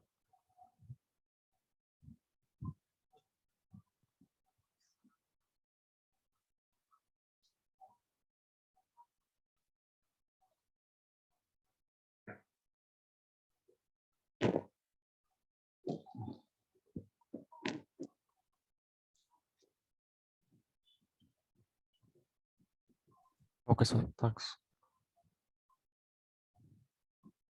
Okay, so yeah guys, like along with this, I have one like recommendation for you. So yeah, as I told you, that just try to build this network, just try to build this model with multiple permutation combinations. So even it's not like necessary that I just want you to take maybe a sigmoid which is like a bad kind of less performing activation function, but even you can take a leaky value. Okay, so just try it out, just try with a different activation function, just try with like different optimizer. Okay, so just try it out, and then let just try to analyze the result. Okay, so whether we have a very high change in the result, or maybe the result is same, and even go with a mini batch over here, because this data set is not in terms of okay, so this data set is not very much complex. Okay, so this is a fine data set where you can use even a mini batch gradient descent. Okay, and now you can see, yeah, so my performance like increase a little bit, although even although yeah, I increase the number of epoch also, but it is now 97.96, which is approximately 98%. Okay, so yeah, it is correct, it is completely fine that we are getting a 98% of an accuracy. And even maybe if I can try to maybe add more epoch, maybe I can, if I go for 100 epoch, so it may possible that we'll able to achieve maybe 100% sorry 99% of an accuracy. Okay, so you can try like multiple permutation combination, and even you can try to add maybe some more layer. Okay, so or by lowering down the value of a hidden nodes. Okay, so right now we are using my maybe 128 nodes. So and even we are starting with the 128 nodes, so you can try to lower down this value. You can start with a maybe less number of nodes, and then you can go with maybe 256 nodes, or maybe you can go with just 64 nodes. Okay, so like in that way you can try to do some hit and trial things, and you can try to check your result. Okay, so whether it is improving or whether it is not improving at all. Okay,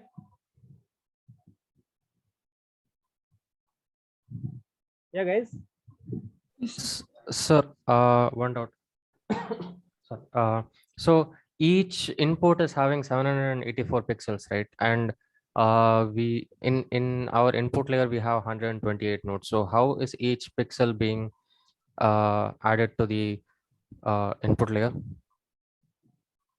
Each input, okay, so we are having yeah, definitely we are having 784 columns. Okay, so it means that here like 128 nodes. Okay, so like it is with respect to okay, on the very first thing we are passing what I can say, we are passing maybe one label. Okay, one single information. Okay, so that pixel value. Okay, so let me see. Okay, let me check. Okay, there is maybe some GIF. Okay, so MNIST with neural network.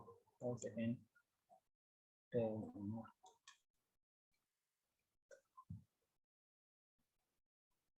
Uh, yeah, now you can let's see this. Okay, so it is what it is maybe 7. Okay, just a single image. Okay, fine. Yes, sir. Okay, so you already give here you already give a shape over here. This reshaped is what, a 784. This value is what, 784. Yes, sir. Okay, so you are using this 784 over here also. Na? You are using this 784 over here, so you are passing this information with this 784, and then you have like a total number of hidden nodes inside your first layer as 128, and then again a 128, and then finally 10. So this is how this network works. Sir, but in this case, in the first layer, the input layer, there are 784 nodes, right? Yeah.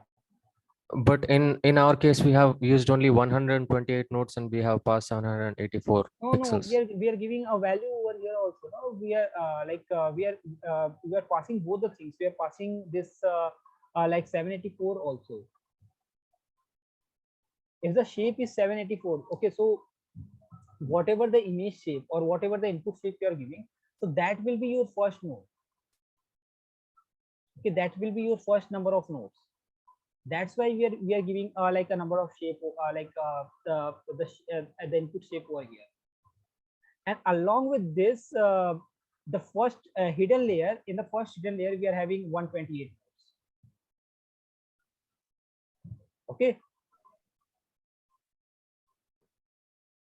this is like 784. We are constructing at like at most I think almost same kind of a network. Okay, so I think I don't know. Okay, so you can consider this at 128. You can consider it at 128, and we are constructing whatever like a model we have construct. This is like having same kind of a network. This is the same kind of a network we have developed. Okay, so the first this layer. Okay, so this layer is having 784 nodes. This is having like total in total we have like a 784 numbers over here. That's why we are passing. Now let's see. Okay, so just don't have any confusion in your mind. Let's see that in the second in the second hidden layer, when I'm like adding like a number of nodes, I'm not taking this input shape. Yes, sir. Okay, so that's so here I took this input shape just because of this reason, the confusion which like comes in your mind, because first we want to have this like 784 a shape like a nodes over here. First we need to have this 784 nodes, then only we can progress. Now how we are able to progress without having this 784 nodes? Okay, so Okay, that's sir. why we are passing an input shape over here. Otherwise, we can pass an input shape over here also. If it is not playing any role over here, then why you are passing this input shape over here? Okay, so this input shape we are passing over here, and we need to pass each and everything just because of the reason. Okay, just try to understand the reason, because here also we need to do a calculation with the ReLU. Okay, you know that here also we need to do like a calculation. So like the first calculation will take place over here only, na? The Yes, sir. first calculation will take place over here only. So that's why we need to pass both the things in a first in a first sequence. So that's why we pass both the things. Okay, because the first calculation will take place only like over here. The first calculation will not take place over here. Yes. Okay. So the first code that we have written, which also includes the input shape, Yeah, is that includes both the things, because that's where we have our first calculation, our first output, and this output will consider as an input for this layer. okay. So it's actually a hidden layer. Yeah, it's actually a hidden layer. Oh, okay. So Got that's it. why Got I'm it. telling from a very long time that we have like around okay, so we have two hidden layers. Otherwise I told that it is just a one hidden layer. Okay, we have two hidden layers, no? We have one, Oh, two, okay, sir. and this is the third, and this is the last layer, this is third layer. So that's why I'm saying this, just analyze this diagram, the same network we have built. Yes, sir. Okay, Got it. let's consider this number as 128. So the same network we have built. Fine. Yes, sir. Understood. Okay, guys. So yeah, guys, just tell me one thing. Okay, I hope and yeah, I hope that you guys definitely do that hit and trial things which I have suggested you. But let me know one more thing, that along with a class notebook which I told you that I will share with you. Did I need to share this code also, or all of you have like developed this code along with me? Uh, Sir, usually we are given the code at the end of the class. That is fine. I'm just asking because you guys I have developed a long movement, and that's why I'm asking. It's fine. No, don't worry. I have written. I think not everyone must have written. Okay. No, don't worry. Okay, so I think this zip file is of just 3 MB. So let me import it from my PC. I think it will take just 2 minutes. Okay, so I think and then I will. I think I directly can take this a notebook over here. 1 second. Yeah. Okay, so now I can directly I can share both the things with you. So first one is this class notebook. Okay, guys. So the file which I have shared like right now. Okay, so this is the file which is